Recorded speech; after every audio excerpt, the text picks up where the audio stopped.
Okay. All right. And like I thought I was. All right. Oh, do you really want me to watch this video that bad? Did you DM this to me today? Are you the person who DM'd me the Trisha Paytas thing here?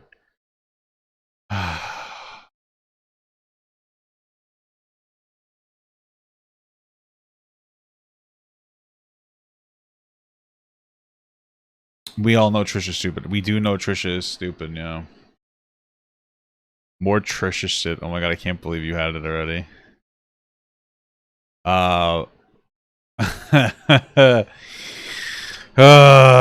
We could do Trisha. We could do Trisha. Okay. All right. Listen, I know you guys are saying no, don't do it. Trisha Paytas. Okay. I actually tried watching this a while ago, and it actually numbed my brain. Fully numbed my brain. It was horrible. But this is a Dr. Drew interview. I watched her My Chemical Imbalance thing. This is actually on Dr. Drew's channel. I think the same thing is on her channel.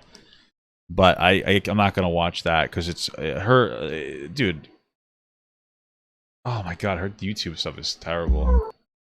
Whatever. Let's start watching it at an increased speed. Let's try to bang this boy out. Hopefully she doesn't speak too fast. But this is just Dr. I'm pretty sure that it starts off with just a bunch of nonsense.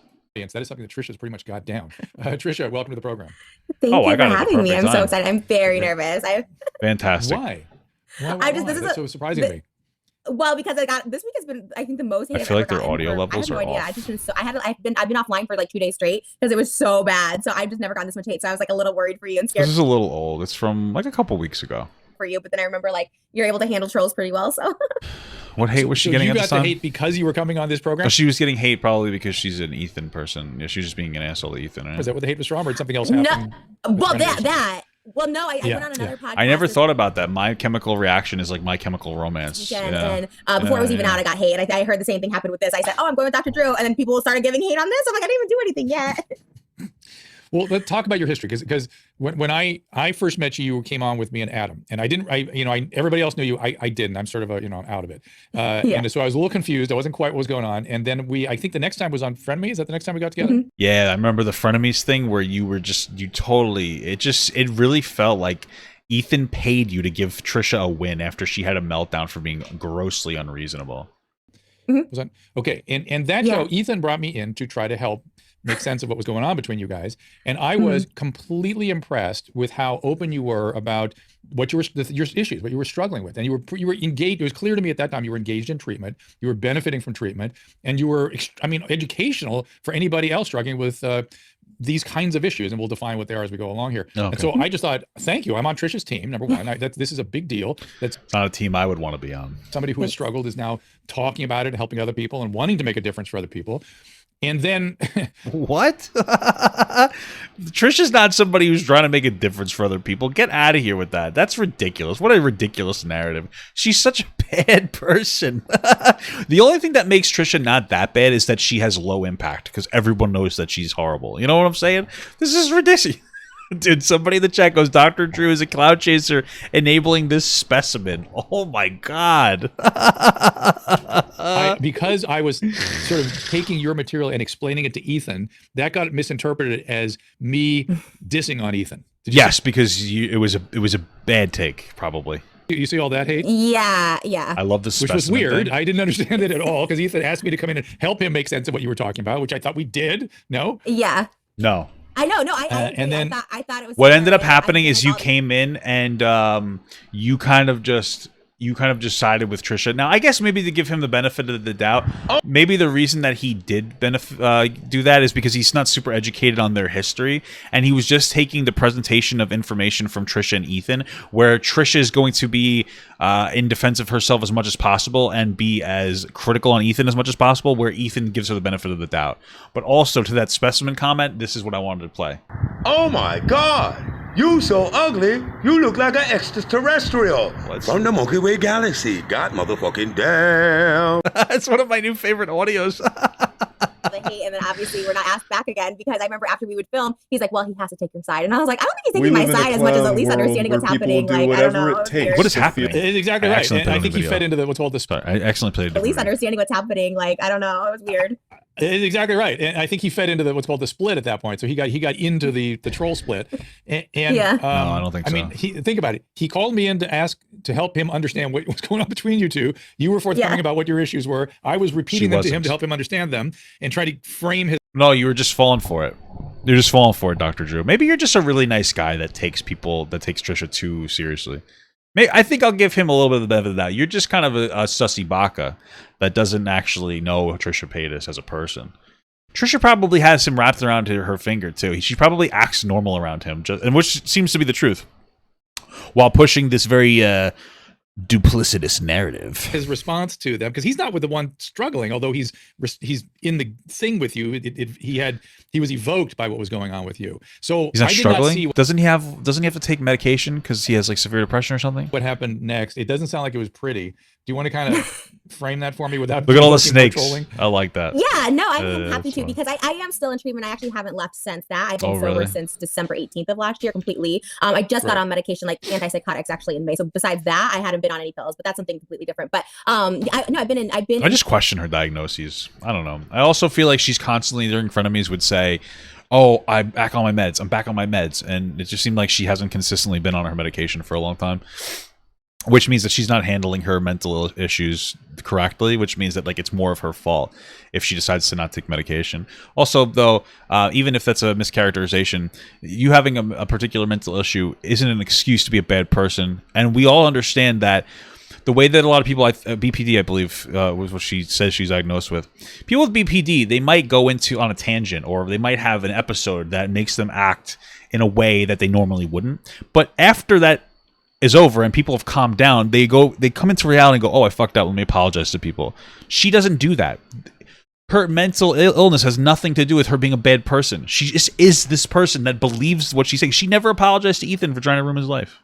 In treatment since then. So when people are like, "She's out of treatment, she's lying about it," like I've been going to the same. We were doing Zoom calls, but now we're back in like in-person treatment. But I've been doing it. So when we had the last issue, I thought I handled myself really well. I don't know if you don't have a good perspective on life, so I don't think that means anything. Hey, I think I handled that well. Imagine like a murderer was like, "Yeah, I think I handled that well." It's like, I don't think that you're a person that I'm going to take consideration of morally. You know what I mean? The last episode, I mean, obviously it was kind of bad, but I didn't resort to like name calling. I didn't black out. I didn't I was like, "Can we just end this?" I felt like I disengaged really well. And it kind of turned into like this, that was the final straw. And I'm like, I thought I handled myself relatively good considering the past outbursts that I've had that were really awful. And the first two were awful. But the third one, I feel like I was making improvement. But no, I don't know. And let's talk about the outburst. It wasn't the outburst that was the problem. It was the after the fact where you decided to leave the show after you were being a poop head. So you had told me that many times when you have she made fun of Ethan for being a pill addict. Sort of. They're rages, right? Mm-hmm. Because he jokingly called her crazy, so she was like, "Oh, aren't you a pill addict?" It was really fucked up. Would you say? You have these rages, you go into sort of a blackout or dissociative state, and you say horrible things, and you feel terrible about them. She just said she didn't black out. And she doesn't feel horrible about them because she doesn't apologize for them. Just because she's saying now that those first two were bad doesn't mean that she even ever apologized for those first two. It seems like she says what people want to hear, but doesn't actually hold on to it. When people give her backlash, they think that when people like acknowledge that she's done a bad thing, she doesn't think she did a bad thing. She thinks that she's just getting backlash for a thing she did. She thinks that people are just seeing what she did as bad rather than actually acknowledging that she did a bad thing. That's the best way to say it. Mm-hmm.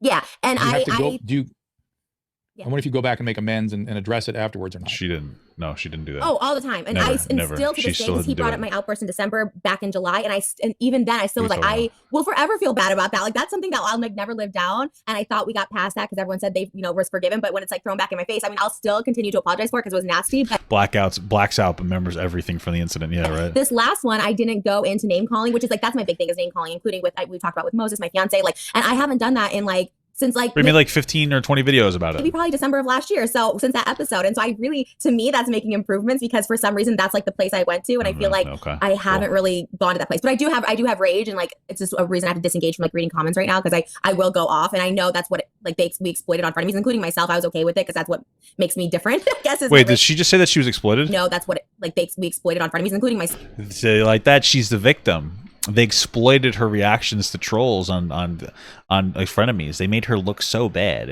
She was exploited. We exploited that. No, they didn't exploit anything, Trisha. You're just a meme. You're a fucking meme. You talk about how you like to just say dumb stuff and pretend you don't know things for attention, and you're manipulative.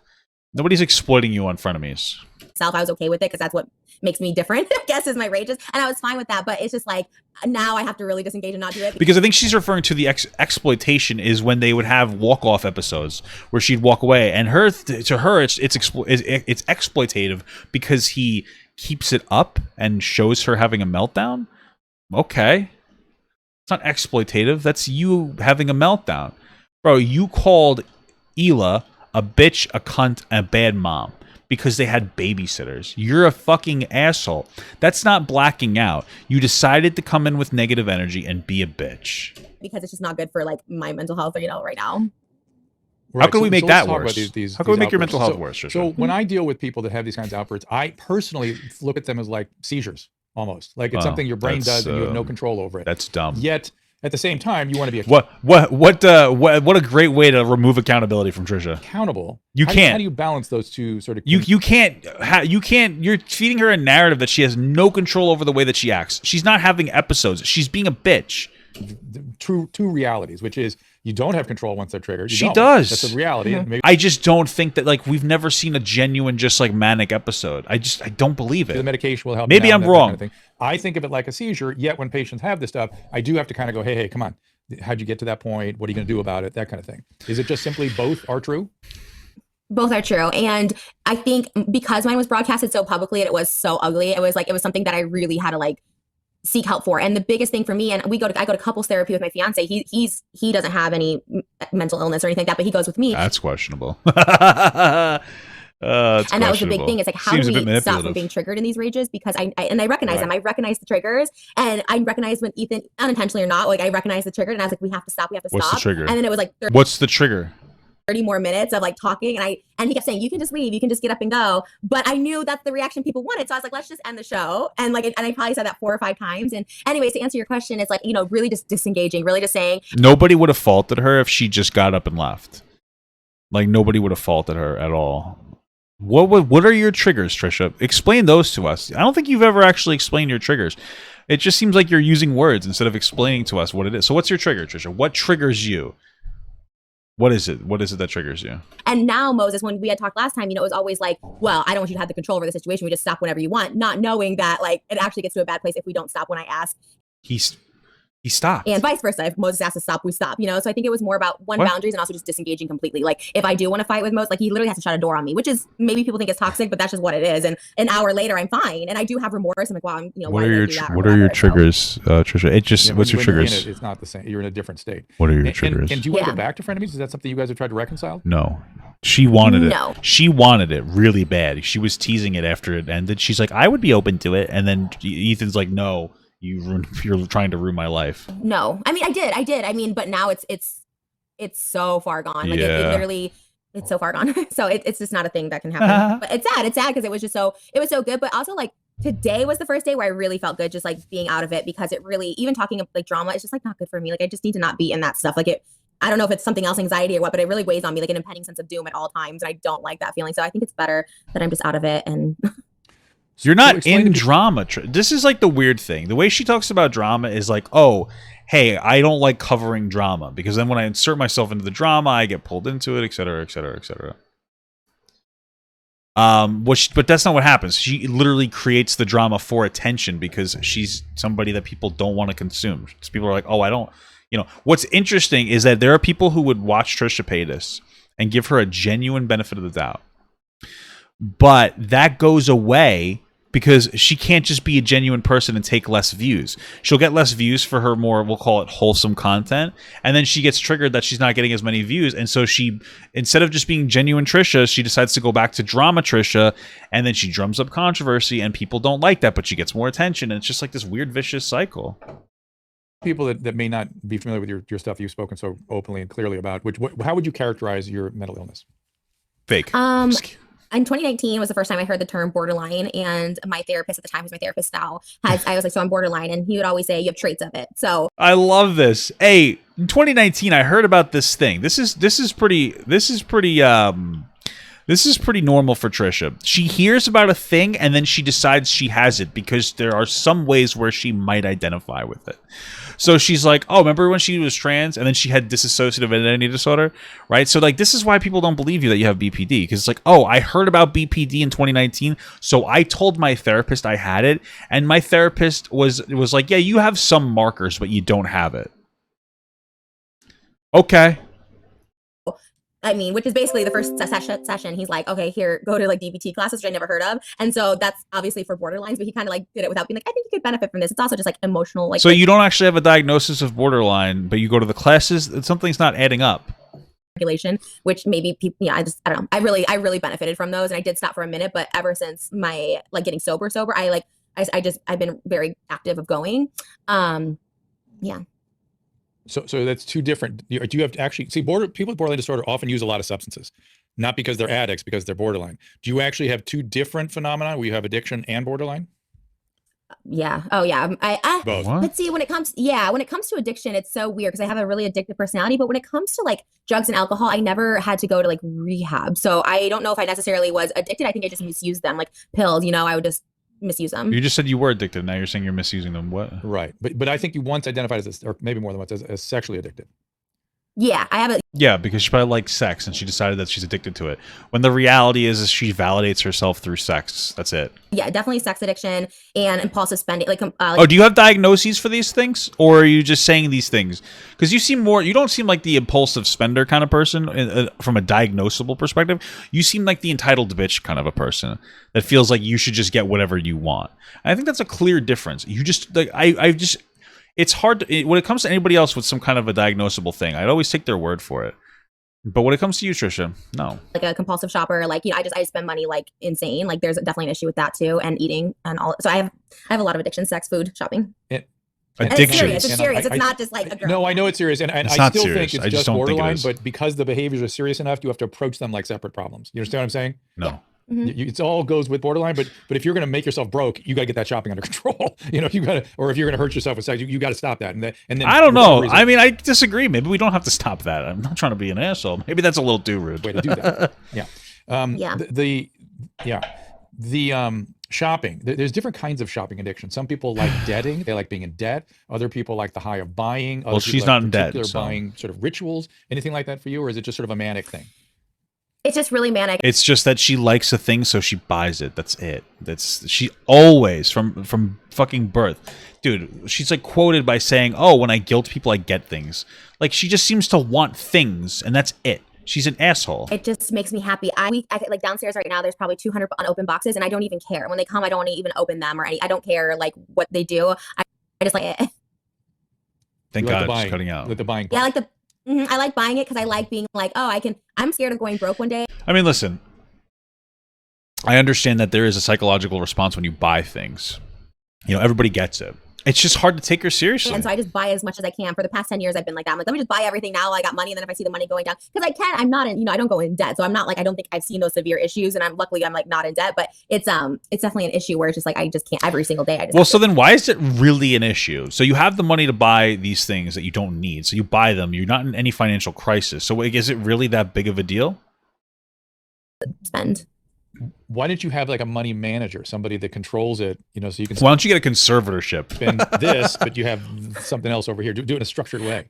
I'm sure it's I have a business manager, and they definitely...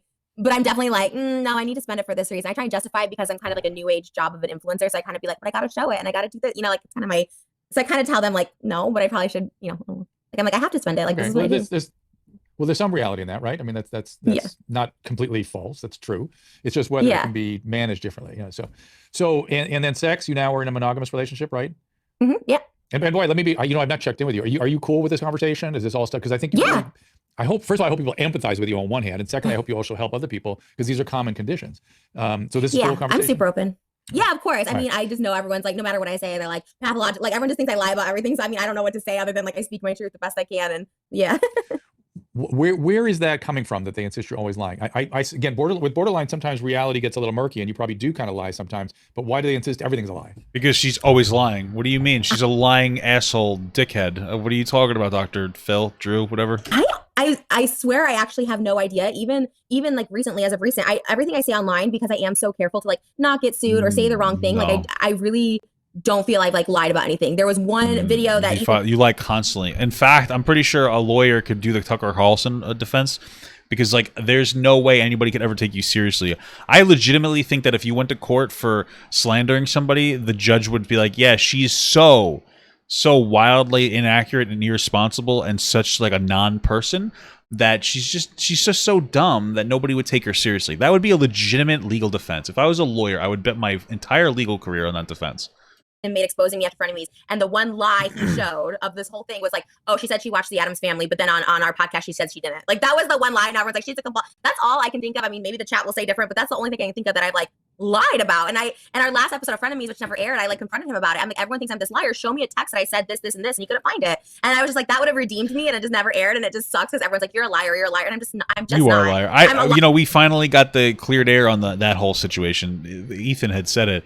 Basically, he invited her to come over as like a final episode to just kind of like talk things out nicely, and she got there charged as fuck, taking no accountability for what she did and blaming Ethan for everything. And he's like, you know what, I'm not going to put this up. It's just an argument. And he got to a point where he was just yesing her to death so that she would shut the fuck up and leave.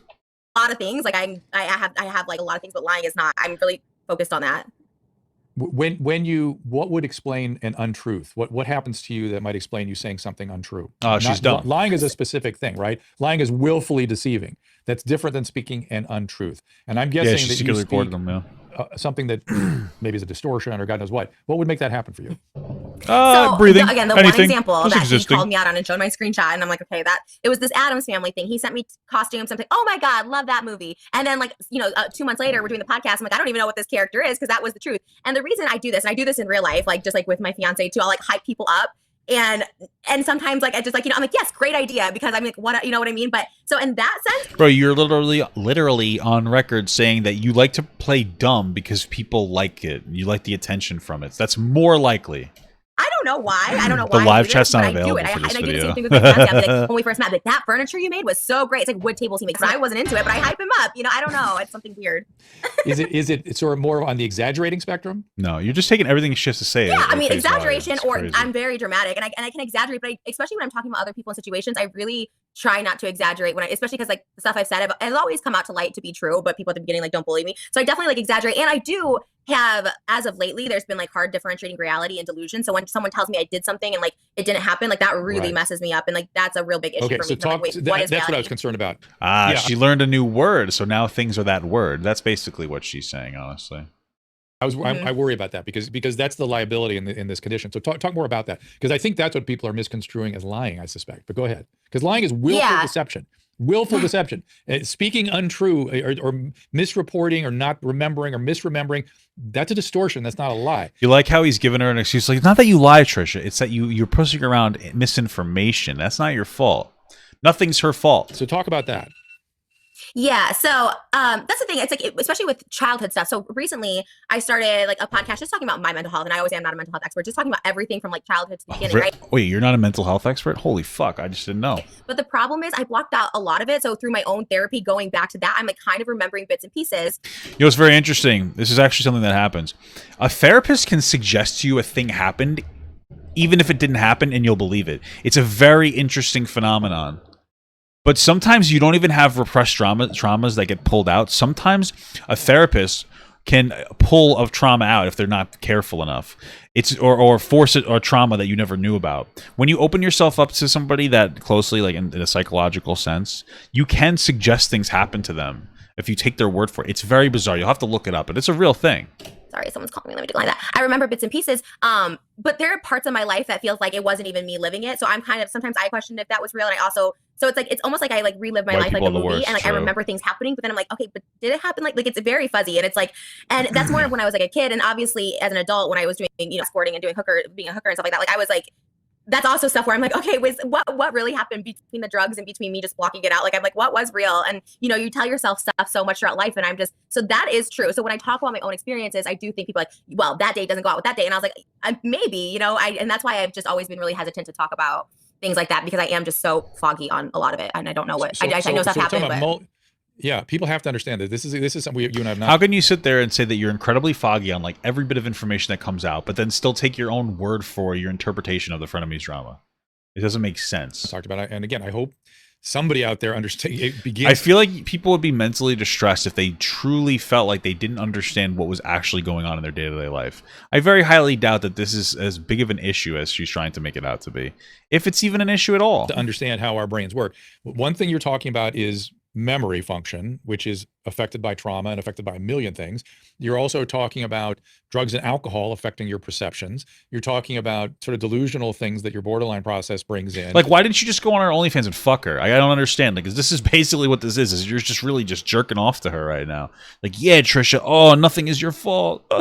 You're talking about trying to put things together when you engage in highly traumatizing behaviors, right? I mean, it would be characteristic and expected for, like, if you were sitting to me in treatment and you started reporting things from that period, I would just listen. I would carefully, frame it for you, but I would have no idea whether it actually happened or not. It doesn't matter. It doesn't matter. Yeah. There's just a lot of stuff that you're experiencing and you have to process. So it doesn't matter if she actually has these experiences. It doesn't matter. Come on, this doesn't make any sense. So what was that all about? What do you think? Have you never really kind of figured out what you were doing then? What part? You're prostituting, or that seems like it was a very out of control time.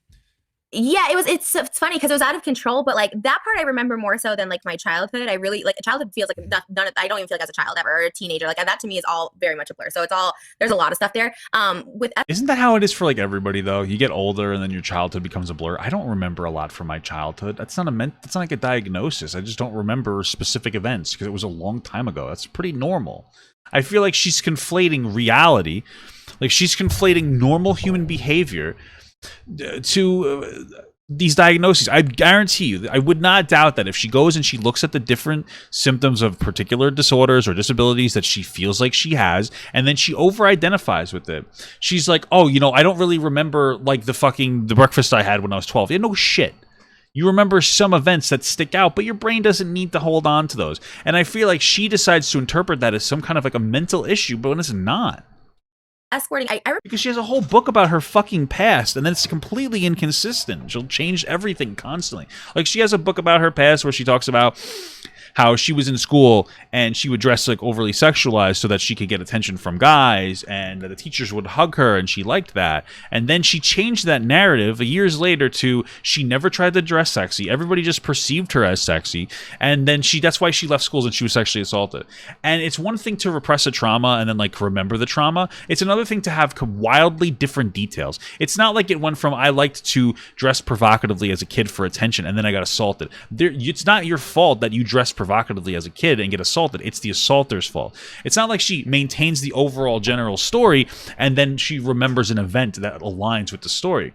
It's that she has to shift the story completely in a different direction, completely change all the details in order to feel like it's valid.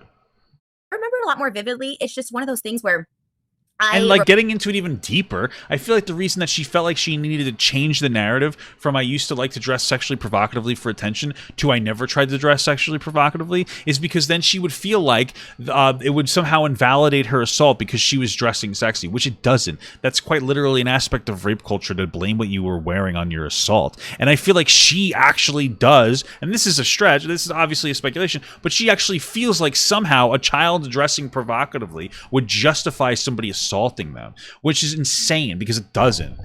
Romanticized it even back then. Like I always thought it was like really fun and like cool, and like I thought I was like in control of it. So with that stuff I remember pretty clear. I remember things pretty clear with that, even despite being on drugs and stuff like that. So it's just more of like timelines I'm really foggy with, because my early 20s, like teenager 16 to 20s, I was doing all that, I don't know what I was doing. I don't know where I was, Yeah, maybe it's because your mom was in support of you dropping out at 16 to be a stripper. It sounds like you had a really good like parental figures in your life that allowed you to move schools 4 times because you complained. And what can you talk about what happened? I was getting bullied. I doubt it. I doubt she was getting bullied. She said that that if she guilts people, she gets what she wants. She probably guilted her mother. It's probably a behavior that she got from her mother into letting her leave school and go to another school because she didn't like something. And rather than just move through it, like every kid has experiences that they don't like, she decided to move to a whole other school by guilting the fuck out of her mom. Her irresponsible mom, by the way. Up in the childhood that was so murky? There was a lot of like, there was a lot of stuff with like older guys that like I thought was like normal, and I still try and process it, like, with like the touching on my boobs or talking about my boobs, like hugging from behind and like stuff like this, like, see, she's playing that whole narrative. I just don't believe her. Like, I'm sure that I think that she did date older men when she was younger, which is disgusting for those men. But the experience with the teacher, it's hard to take it seriously. And even like fingering, like that kind for of stuff. For her, graphic, but, specifically. stuff that I didn't know. Not other people. If other people had these claims, I wouldn't be questioning them. But it's Trisha Paytas. But sex, like, I'm just like, oh, but that like happened, but like, but was it okay? How obviously now I know how old were you and how old were the guys? The first memory I have was a summer camp when I was like 6 years old. And I remember like, 6 years old. I'm gonna like, yeah. And that was like, this is something that like, yeah, it's a lot. Cause I remember it, like, again, I remember it, but then it's like, I don't remember like leading up to it because this was like a summer camp, and, I just remember like all the detail, but I don't remember, going to my therapist, like, is it penetration? Is it just, outside stuff? Like, it's all so foggy to me. Story, like, it doesn't, right? That part doesn't feel, and I don't know. It's just, there's a lot. So that could be a repressed memory coming up. That could be the therapist suggesting something to her and then her believing it as a fact. That could be her remembering general events of a story and then creating the rest of the narrative that she was assaulted, or it could be her flat out lying. It's really hard to say. That I've never talked about even to like my therapist, and it's like, I'm finally talking about it, but it's so hard because I don't remember so much of it, and I don't know. Oh, that was a new narrative on Keemstar's podcast. Okay. What makes you withhold it? I think just like the fact that I always denied, like, I'm like, oh, my childhood was good because my parents were, they were busy. My mom was a single mom. I never saw her. She worked 4 jobs, and my dad would just put me to summer camp in the summer. So I always don't want my parents, because I've talked about this recently, and everyone's like, well, your parents should be in jail and all this stuff like that. And I was just like, I just don't want anyone to like get hate about it. And it's just a lot to parents process. do the best they can. Parents do the best they can when you not her parents. You should watch the Mysterious Tea video, Dr. Drew. It's fucking revealing. If we were to blame your mom for this, for instance, I mean, now we have another victim. Your mom. I blame your mom just for being a horrible mother, not for like the potential sexual assault, but just for being a really bad mom. And no doubt, I don't know if you ever talked to her. Is she still around? Yeah. Mm-hmm. Your mom and dad, they still are. Yeah. So, I mean, I bet if you ever talked to her about that, I bet she had her own history of trauma. You know what I mean? Trauma is a way of becoming an intergenerational phenomenon. And no doubt something happened to her. I don't like the implications of what he's saying, because I do understand that trauma has an impact on your life, right? It's totally makes sense. I get it. The problem with that is that we can't justify bad behavior through trauma, because you have to think about it this way. Let's say it is often the case that people who are child molesters were molested as children themselves. And so if you're fundamentally saying that it's justifiable, an action is justifiable based on your trauma, what you're saying is that it's justifiable for a child molester to molest another child. And it's not. You need to handle your own shit, fundamentally. And so it's not an excuse. You can't remove accountability from a bad mom because she had bad experiences herself. If you do that, then that leads to a morally corrupt society where everybody just blames something else on their problems. And oh, well, it's not my fault because of this. It's like, oh, well, yeah, I hit that guy in the face, but I have anger problems, so it's okay. It's like, it's not okay. That's your fucking problem. You have to deal with your shit. I don't know what, but she carried her own stuff, and it's almost uncanny the way trauma survivors bring trauma into the lives of their kids. It's now you're just assuming the mom has trauma, though. And the parents often go into a little bit of denial about it because it's so shattering to them to think that they allowed to happen to you what was so horrible for them. It really is difficult. So I sort of admire your attempt to sort of understand your parents' point of view and not blame them. It doesn't make it okay. It's not like okay that happened. Nothing's okay about this, but we don't have to have another victim in the whole story. Yeah, that's a lot. That's a lot. And then if that happens to you at that age, then you start to act out. Yeah, and it was one of those things where I remember bringing it up one time at the place that it happened, and it started at a young age. I just remember everyone calling me a liar from a young age. So at some point, you just stop talking about things because you're just like, and that's kind of where I'm at even now. I feel like she's trying to weaponize and pull the situation So people do get invalidated for some of the things that they say and do, but that doesn't mean that every single time you're called a liar means that somebody's trying to deny you of a trauma. It's more likely that Trisha lied constantly and people called her a liar. Like I was opened up about it. I'm like, let me just shut back down again because I'm just talking about the internet. Obviously in therapy, I'm trying to talk about it, but like on the internet, I'm like, let me just stop talking about this because like it doesn't feel good, especially mental illness. So many people come to me and like, oh, you don't have this, it's not this, and like yeah, when I was talking about voices, yeah, because you said you were trans and you had DID, like it was like, because they were trendy. That's why people invalidate your shit, Trisha. You're not a victim of like a society that invalidates different traumas. You're the victim of being an asshole and lying about having things, and then it's like the boy who cried wolf. It's a very basic story about a boy who kept saying there was a wolf, and there wasn't a wolf, and then, oh, maybe there is a wolf now. My head on frenemies, it was shut down with, but those why are we going to believe you? Just, what's the word? Intrusive thoughts. I'm like, no, these aren't, there's people standing in front of me. That's, there's animals, there's a dog next to me, like it's happening. And so I don't like when people just have like stuff to say, it's just a lot. So I'm guessing, does the antipsychotic help with the auditory hallucinations? Yeah, tremendously. Those were recent for me. And that's the other thing, people are like, oh, you developed this at 30. I was like, yeah, kind of. Like, I don't know where these came from. And they're very vivid, and they're more than intrusive thoughts. They're just conversations. They're bells. I hear that, I'll hear a doorbell. Like, there's a lot. It's just a lot right now. But yeah, it's helped. I've been on it since May. And that can certainly happen. That can happen with I understand you had a schizophrenia diagnosis at one time. That is not what you have. But I could see how if you were having these kinds of symptoms, somebody might think that. When did we? Well, they put me on medication for schizophrenia. I don't know, like if I have it, but that's what I'm on right now. And it's like this new. It's like I don't know. If No. It's like you're having borderline. You should know this about borderline syndrome. But borderline, the name borderline was originally invented by psychoanalysts. It was like during the 50s or maybe before that. To what was borderline was they were considering these patients borderline psychotic, and so they were people that were having psychotic symptoms but were not schizophrenic. You understand? And so the psychotic symptoms can be helped with the antipsychotics. It's just part of the borderline process. That's so interesting because I went, because my therapist can't give me medication. So I went to a psychiatrist and it was just 2 or 3 meetings and they were like, oh, you should be on this medication. Mm-hmm. And so it's helped with it. But so it's psychosis is part of borderline because I thought it was 2 different like disorders. I thought there was like a psychotic disorder. No. It makes me question your diagnoses. However, I will say that sometimes for some doctors, what's more important is getting somebody medication rather than necessarily diagnosing them perfectly. I think this is more of an issue when it comes to kids in group homes, where a kid might have PTSD, but you might diagnose them with something else because it's the same treatment and it's just easier to get the diagnosis or something along those lines. So yeah, maybe that's what they were doing. Disorder. No, it was originally called borderline psychotic. That was the original term. And because there can be prominent psychotic symptoms, but they don't progress, they don't go anywhere. They're just, part of what, and they can come and go, much like you're experiencing it. I'm wondering if maybe all your drug use didn't suppress that. And that could be because I think I've done drugs my entire life of some sort. So when I became completely sober, which was January, which I was really happy, I just bought a new house. I loved it. That's when it started happening. And I was like, it was really scary. There's also a lot of overlap between borderline and bipolar. And I'm guessing you have a lot of bipolar type symptoms, or maybe people have wondered, is Trisha bipolar, that kind of thing. This podcast feels irresponsible to have. Yeah, but I was diagnosed with, or I was at least given medication for it. I don't know if it was a diagnosis, but I was given lithium and that's when I was like wanting to kill myself. Like that was awful. I don't know what that was. That was really awful for me. Wrong diagnosis, right? You get the right diagnosis and the right treatment. You notice how DBT worked, right? The right treatment for the right diagnosis makes you better. How do you feel like you're doing now? I do think I'm doing really well. Like, again, that's why I can't read the internet because everyone's like even this week I did a podcast and I just defended myself and everyone's like, she's spiraling. And it's just like the internet being psychologists telling people gaslighting, manipulation, spiraling. So it's like, I'm not spiraling. I'm actually doing fine. I mean, I did have to like remove myself from watching comments. There's a difference between spiraling and then just being angry. And I just get really like you were spiraling and like rageful, but that's not, to me, I'm fine. Like, as soon as I snap out of it, I snap out of it. So let me, people are questioning my training for being able to talk to you about these issues. Let's be clear. I am not treating Trisha. I'm exploring her borderline process.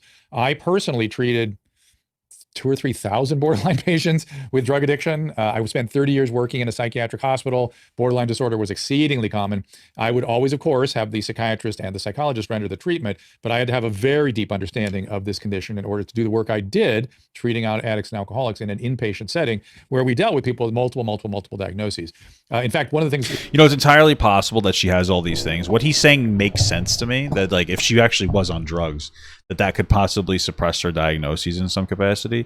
It's just so hard to give her the benefit of the doubt or believe anything she's saying. That's really where the issue lies. It's we want to believe there's so much justification to believe that she is such a liar and a bad person that we overlook the potential issues she has. It's just so frustrating that we can't believe what she's saying because she's such a bad person. And it's almost like you have to deprogram yourself from the way that Trisha has programmed you in order to go, okay, maybe she does have this. Maybe this makes sense. If you had come to me, I would have also gotten an EEG. And yeah, she uses her mental illness as an excuse, so it makes us believe her even less. For you, because sometimes partial complex seizures can figure into this whole syndrome you're having. It could be another diagnosis, but you have some qualities that make me wonder about that. But don't worry about that. That's up to you. That's, okay, I was like, should I get it? It's a seizure. Yeah, don't worry about it. Yeah, the very telling comment. Don't want to educate her on stuff, because then she's gonna say, "Oh, I have that." You got enough. You got stuff. You're on right medicine. The antipsychotics. If you really had partial complex seizure, the antipsychotics might make you worse. They're making you better, so that's good. And so this is all good. Look, so he even identified it. He after everything happened, after he gave her like an additional potential diagnosis, she's like, "Oh, do I have that?" And he's like, "No, shut the fuck out." He realized that he almost gave her more ammunition. Good question. Yes. What's the diagnosis for people on YouTube that have to just keep putting a million emojis up instead of using words? I don't know what maybe Trisha understands what I'm hiding a lot of you guys because you're starting to piss me off. I'm guessing Trisha. As for people sending snakes, because Trisha's a snake bitch. Trisha knows what that is. What is that? What is the emoji? What's going on? What's the emoji? I erase the ducks. Anytime there's a duck, you're out. Ducks and the ducks I'm knocking off because I don't want to hear the word. Like duck? Snakes and clowns. Clowns, yeah, snakes. I'm erasing them. I'm hiding your. Oh, now they're going to go wild. But there has to be a diagnosis for that. Like, what personality disorder does that? It's scary. It's just people trolling because she's a bad person. No, honestly, like the amount of hate from the snakes and the clown, like those people are like scary because they get so like they got so angry because they went on a podcast like that didn't even air yet, and then the podcast aired yesterday, and then kind of like silence. Well, I mean, I didn't check the comments, so maybe it's not silence, but well, no, you every podcast you go on, Trisha, you go on. That's why she was getting hate. Keemstar. Every podcast you go on, Trisha, you always drag on Ethan and like lie about what happened. Every single one. People are giving you shit because you went on Trisha's podcast. There's lots of hearts too, though. You went on Keemstar's podcast. Okay. You're getting hearts too. I'm keeping those. So we've show us the hearts.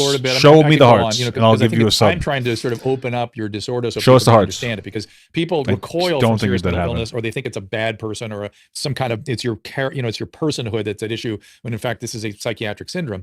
And so that's why. Well, no, but see, that's the problem. Is like if it was specifically her like manic episodes, that would be fine. We could all look at her having a meltdown, realize she's going crazy. If she like apologized the next day, we'd be like, okay, she just had a meltdown. People were giving her tons of benefit of the doubt. That's not the problem. She doubles down on it and believes what she's saying. Like, she actually genuinely believes that she's always correct and that she has no accountability and no responsibility for the big blow up that just happened. That's the problem. Well, I think it's great that you're willing to talk about it. You also have your people that love you up here too. So and that's kind of what I want to talk about. What do you think that is? Why do you attract such strong feelings from people? Why do you suspect that? I really don't know. Like, I really feel like I'm self-aware, and I really try to reflect. So that one is the most complicated answer for me. Oh, look at them. They're showing us the pictures of the people giving emojis or whatever on the YouTube. These are all Trisha's fake accounts, okay? Like, I don't. And maybe everyone's like, wow, she's always the victim. She can't see anything right. I don't know what it is, but I literally can't see why so much hatred, because I feel like, especially like as of recent, I feel like I've been laying low, been relatively. Except for this guy. He looks like he just wants some bobs and vagine. Like normal. I'm not sure. I don't know. And that's hard because I don't want to be that person. Is it some of the things you've done? Is it old YouTube stuff that they're reacting to, that they saw and just have decided, I'm angry or whatever? No. You know what I mean? Is it old stuff they're responding to? You think? No? No, this is all That's new. Moses spamming the back of burners. Everyone was like, we love Trisha. In the matter of like 24 hours, it became snake, clown, all this stuff like that. This person's name is 143 Trisha Paytas Forever. That's not a real account. That is the name of an account that I would make in a bad movie from the early 2000s, pretending to be like someone on the internet. You know what I mean? When the writer of a show is like, oh, let's make a name for somebody. Oh, let's make it 143 Trisha Paytas Forever. You know what I'm saying? It's just dumb. So I really didn't change in 24 hours. I'm not really so sure. now I have to dress up. So Bob Barker has asked me, what is my medical license? I went to Amherst College, got a biology degree. I went to USC School of Medicine. Then I got an internal medicine training at the SC facilities. Then I did a chief resident. They cut out that black guy's fucking message real quick. I went to USC School of Medicine. Then I got an internal medicine training at the SC facilities. Then I did a chief residency. Then I became director of medicine in the psychiatric hospital. I worked that for 30 years. Then I became chief of service for the Department of Chemical Dependency. I'm board certified in internal medicine, board certified in addiction medicine. I don't care. I'm a assistant clinical professor of psychiatry and internal medicine. I have taught in both settings over many years, 30 years as the director of a program in an acute psychiatric setting. I know what I'm talking about. So it's fine. I don't treat it because I'm not a psychiatrist, but I know what it is. I know what I'm talking about. I'm a doctor too, bro. So there you go. Why do people, Thank you, Susan. Why are people so again? I don't. Doctor Why do that was cool. Why are people so like that? I don't understand. Like Dr. I don't know, but where did that come from? I don't know, but I get stuff like that all the time. So, and I'll have to repeat it before we're done. Trust me. But Susan, I think Susan is for the first time. This is your first experience with Trisha, right? Yeah, I mean, I think I heard when you were on the show. That's the only show I listened to because it's not really my genre. The frenemies. Yeah, and listen. I understand that there's something going on, but you have to explain it to me. But what I'm asking you, can you shed any light for either Trisha or myself on why people might react so strangely to her? Do you have any instinct on that? If I was your mother, I'd say they're jealous. And it sounds like what she's actually saying is I tuned out the whole podcast and I don't even know where we are right now. That's what this woman wants to say. That's what my mom says. You need to have some good comebacks. That's it. See, but she gets really. Somebody said he's a doctor of medicine, not a psychiatrist. He's a degree in biology, but don't you need like a medical like license to prescribe medication or something? Like the volume of stuff that she get is uncanny. It's really uncanny. She's a shitty person, bro. She's like a rock star. It's crazy. but it's all this weird yes, no, love, hate. And what's interesting to me, let me tell you what's interesting about it, is that part of the borderline process is that all good, all bad. I'm sure you're aware that you do that, right? Somebody's either all good or all bad. And strangely, it's almost like you've projected that out into the world. Like that's what you've created in your fan base. You're either all good or all bad. Maybe that might actually be true. And now we're just like all bad. That's actually might be a reasonable point. I was just saying it before. She's programmed us to hate her because she lies so much. We don't even give her the benefit of the doubt. And so, you know, when he makes some decent points, we tend to just be like, oh, Dr. Drew's an idiot. But he's probably knows what he's talking about. It's just that we don't want to give her the benefit of the doubt anymore because she's betrayed our trust. So I'm right? Am I right about this? Yeah. Susan, what are you saying there? Totally. I see you making gestures. No, I feel for her. It's kind of weird. I mean, I don't know how I would handle it if I was her. Are you asking me to keep my hands down? Is that what you're asking me? No, you're leaning into your mic and you're covering. Okay. She was making like weird gestures and I couldn't translate. I know. Sorry. I'm the sound tech. But don't ask me these Why is she laughing at all this? I would just sit there quietly, but can we move on? This is a waste of my time. questions. I don't know. I'm just batting off trolls on YouTube. But it seems like a lot of the weird reactions are from women, and I'm wondering if you as a woman can help me with that. Whoa! Did you just assume Trisha was a woman? Dr. Drew, I wonder if she'll correct him. Get it fully. I'm not really a woman. I'm actually gender fluid. Take a lot of grief too. I mean, you get a lot of attacks, but this is kind of a different. This is a different world. This is not in my scope of reference. Well, Caleb was Caleb was a needs YouTube star back when you were getting going. Yeah. Caleb, I told Caleb female can you shed any light on this for me? Yes, they're all. Whoa! Look at the pro gamer with the gaming chair from Costco. Just a bunch of jealous haters. That's Who the fuck is Caleb? Trisha, okay, that's right. So like I have to. Yes, definitely feed into her delusion that she's not accountable for any of the bad things she does by saying everybody's just a jealous hater. Nobody's jealous of Trisha. I don't really think people are actually jealous of this person. Nobody wants to be Trisha. Not a single person goes, I wish I was Trisha. Never, ever, and ever. It's not even a money thing at all. Nobody's jealous of the money she makes. We like to make fun of her. We don't care if she makes money. She's so funny and fun to just like talk shit about. I don't care. To be honest, it's like I've been on YouTube for almost 14, 15 years, and you've been on there since the very, very early days. Right now, just because my face is on the screen, I'm probably getting buckets of hate mail, and people are attacking me. My accounts are probably getting hacked, and all of that. Like, I'm very familiar with your history. I think people don't understand that there's like there's a line there that it's like part of it is your real life, and another part of it is the life, that segment of your life that you're putting out for people to see. And there are differences there, and it's people just like to jump to conclusions. Is it this thing, Caleb? Is it this thing that people do that they treat people in the public eye, and I've noticed this in television, but I'm wondering if it's even worse in YouTube. They treat you like you're a cartoon character. It says he's a YouTube personality, but he only has 70,000 or 69,000 followers. Doesn't that not make sense to you guys? Or maybe that's a new account? Is that what this is? Yeah, that's kind of what it is they have an imagination of what Trisha is. Trisha is, it's a cartoon character, exactly what you're saying. She's a character in their mind, and they only know this little slice, but they think because they see this little No, we know a lot about Trisha. She is very open about everything. You really can't be an online personality and try to pretend like people don't know you as a person. It doesn't make any sense. And if your argument is that she exaggerates herself in such a bad way and she characterizes herself so poorly that's how we perceive her, that's her fucking fault. So stop doing it. You're 30-something years old now. That's one of the interesting things, though, right? You know, people obviously make more of a joke out of themselves as they're younger, but Trisha's 30-something. I think she's 33. So at this point, you should have changed your content to be more human and be less of a caricature of yourself. So none of this makes any sense. Art there, they think that's what represents the other 90%.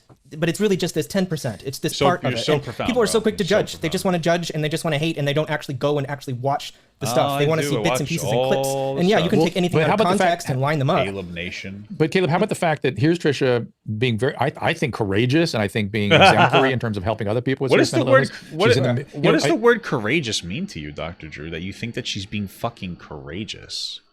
You're normally either talking to people who are in mental illness and denying it, or who are fully recovered and want to talk to you about their journey.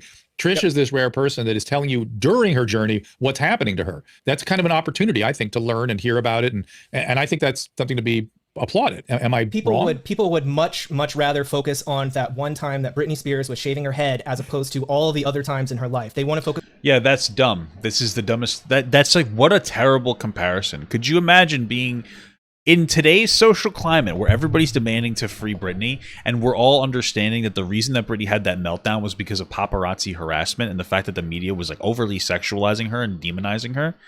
Imagine being like, yeah, people, it's just like the Britney thing. It's like, dude, we're all as a society more mature when it comes to issues, like when it comes to mental issues. So that's not even not a good comparison. We have a massive social movement to free Britney. You can't play the Britney Spears game in a time where people are trying to free Britney from her, what a lot of people would consider her oppressive father. It doesn't matter. Focus on the bad moments, the worst possible pieces that you can clip out. It's like, look, we don't have that. It's not the worst possible moments, bro. People genuinely consume this person, woman. All the frenemies episodes have like 1 million plus. We watch them. Trisha, the way that you are now, it's like you're just justifying your bad behavior. You're composed. You're talking about your mental illness. You're talking about your struggles, and you're being very open with. Yes, because she's in a sphere of people who believe everything she says, so she has no reason to get fucking manic. Whereas most people, myself included, I wouldn't feel even comfortable coming on to a screen and telling people about things that I've struggled with. So that's it strikes me as very brave, and the fact that people can't see that is. Bro, you definitely struggling with that haircut, dude. What are you doing? You look like a grown ass fucking man. It's just a bit disappointing. Like I understand. I understand because it's like people. And by the way, the same people that are out there, the people out there hating are the people. We got to reduce stigma of mental illness. Reduce stigma. Right. Let's call it. All right, chill the fuck out, Dr. Drew. You're very annoying. Special things. Let's call it. She has a special reindeer disorder. Right? You know, they want to do everything except actually be compassionate, except actually learn about the conditions. That's disgusting. It's disgusting. All of you. Disgusting. Yeah. Exactly. Yeah, bro, they're giving me PTSD, post-traumatic.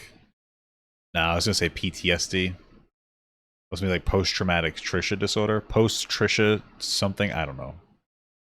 You get what I'm saying? You guys are fucking dumb. Yeah, it's disgusting. I agree. So I get lots of phone calls today. Trisha said, look, Trisha's upset by their characterization of her. That's actually very interesting. Caleb, I know what the clubhouse is thinking. Well, I get there's almost no hands up. Everyone's just listening. There's like 5,000 people on Rumble right now listening, and have they? I haven't been able to see the Rumble because YouTube chat. is just a shit show of emojis. But what the fuck is Rumble? It's just funny. Our fans are like texting me, going, "What the hell's going on over there?" I'm gonna. Hey, Dylan, F you. I'm gonna keep whining about the emojis. Okay, go F yourself. Okay. Anyways, go back to your job. So, ladies and gentlemen, my wife. So I'm gonna. So I don't know if you know this. I told you this once. I remember because it stayed. It impressed you, but I don't know if it stayed with you. And that is that people with borderline process. And we're gonna take a break in a couple minutes. By the way, I want to warn you about that. We're gonna take a little commercial break. But it looks like she's farting here. You use something called projective identification, which is you will put your feelings into other people and then manipulate them. I don't know if that sounds familiar to you. You'll like accuse the other person of having an emotion, or you actually feel an emotion coming from another person that is actually something in you don't like, and you sort of see it in the other person or put it in the other person. I think we call that projecting, Dr. Drew. Does that sound familiar? I've heard that. I've heard that I do that, and I can't recognize that. I feel like you've never heard that you've done that. That's kind of a normal human interaction, and it's just called projecting. People do that all the time. So you might have a particular, and this is why people have a difficulty in leveling with each other, because let's say I'm more of a blunt type of a person who just speaks their mind, and I'm talking to somebody who's a little more sensitive. Let's call them a freaking stupid liberal, no, or somebody that's a bit more sensitive, and I comment about, I don't know. They talk about how, like, their mom is mean sometimes. And I'm like, yeah, she sounds like a bitch. That would be me just being blunt, maybe too blunt and insensitive. But that person might project themselves onto me and say, like, oh, if I called somebody a bitch, it'd be because I really hate that person and want them to, like, die. So now I'm going to be really angry at you because the way that your interaction, the way that you reacted to what I said, if I reacted that way, would be much worse. And so now I think you're a bad person because you said you want my mom to die. That's pretty normal for people to do. And it takes an additional level of empathy in order to understand that different people are different and they'll have different experiences and they'll say things differently. So yeah, that's kind of like a normal thing. I don't know. So some of these diagnoses seem to be normal human interactions, but in an extreme way, where Trisha has the ability to just be a person, but then identify with them, right? We talked about it. What was it that we had talked about before? I forgot. I just had it in my head. But we were just talking about this with projections. And then there was something else I totally forgot. Oh, forgetting things when you're younger and then running that into, like, running it into a wall. I really wouldn't doubt, it's quite possible to me that Trisha educates herself so much on mental disabilities that she got herself diagnosed. I'm not saying that's true. Again, like, we've been programmed by Trisha to hate her. It's quite possible that I'm just allowing my bias to take control. I'm just saying, though. But, like, I mean, I obviously heard that from a lot of people. Yeah.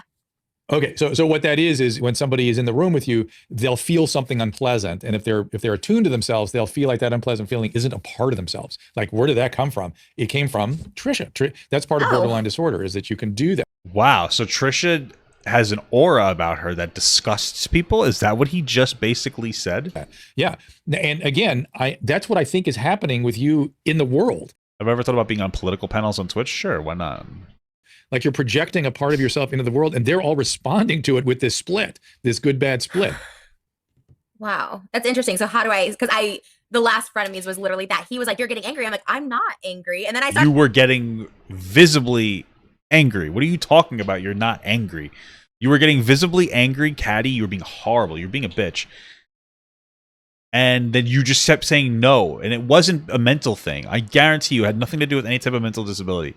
It had everything to do, at least you perceived it, is what I'm saying. I know you perceived it. You just wanted to be an asshole. But I'm not mad. My girlfriend does it all the time.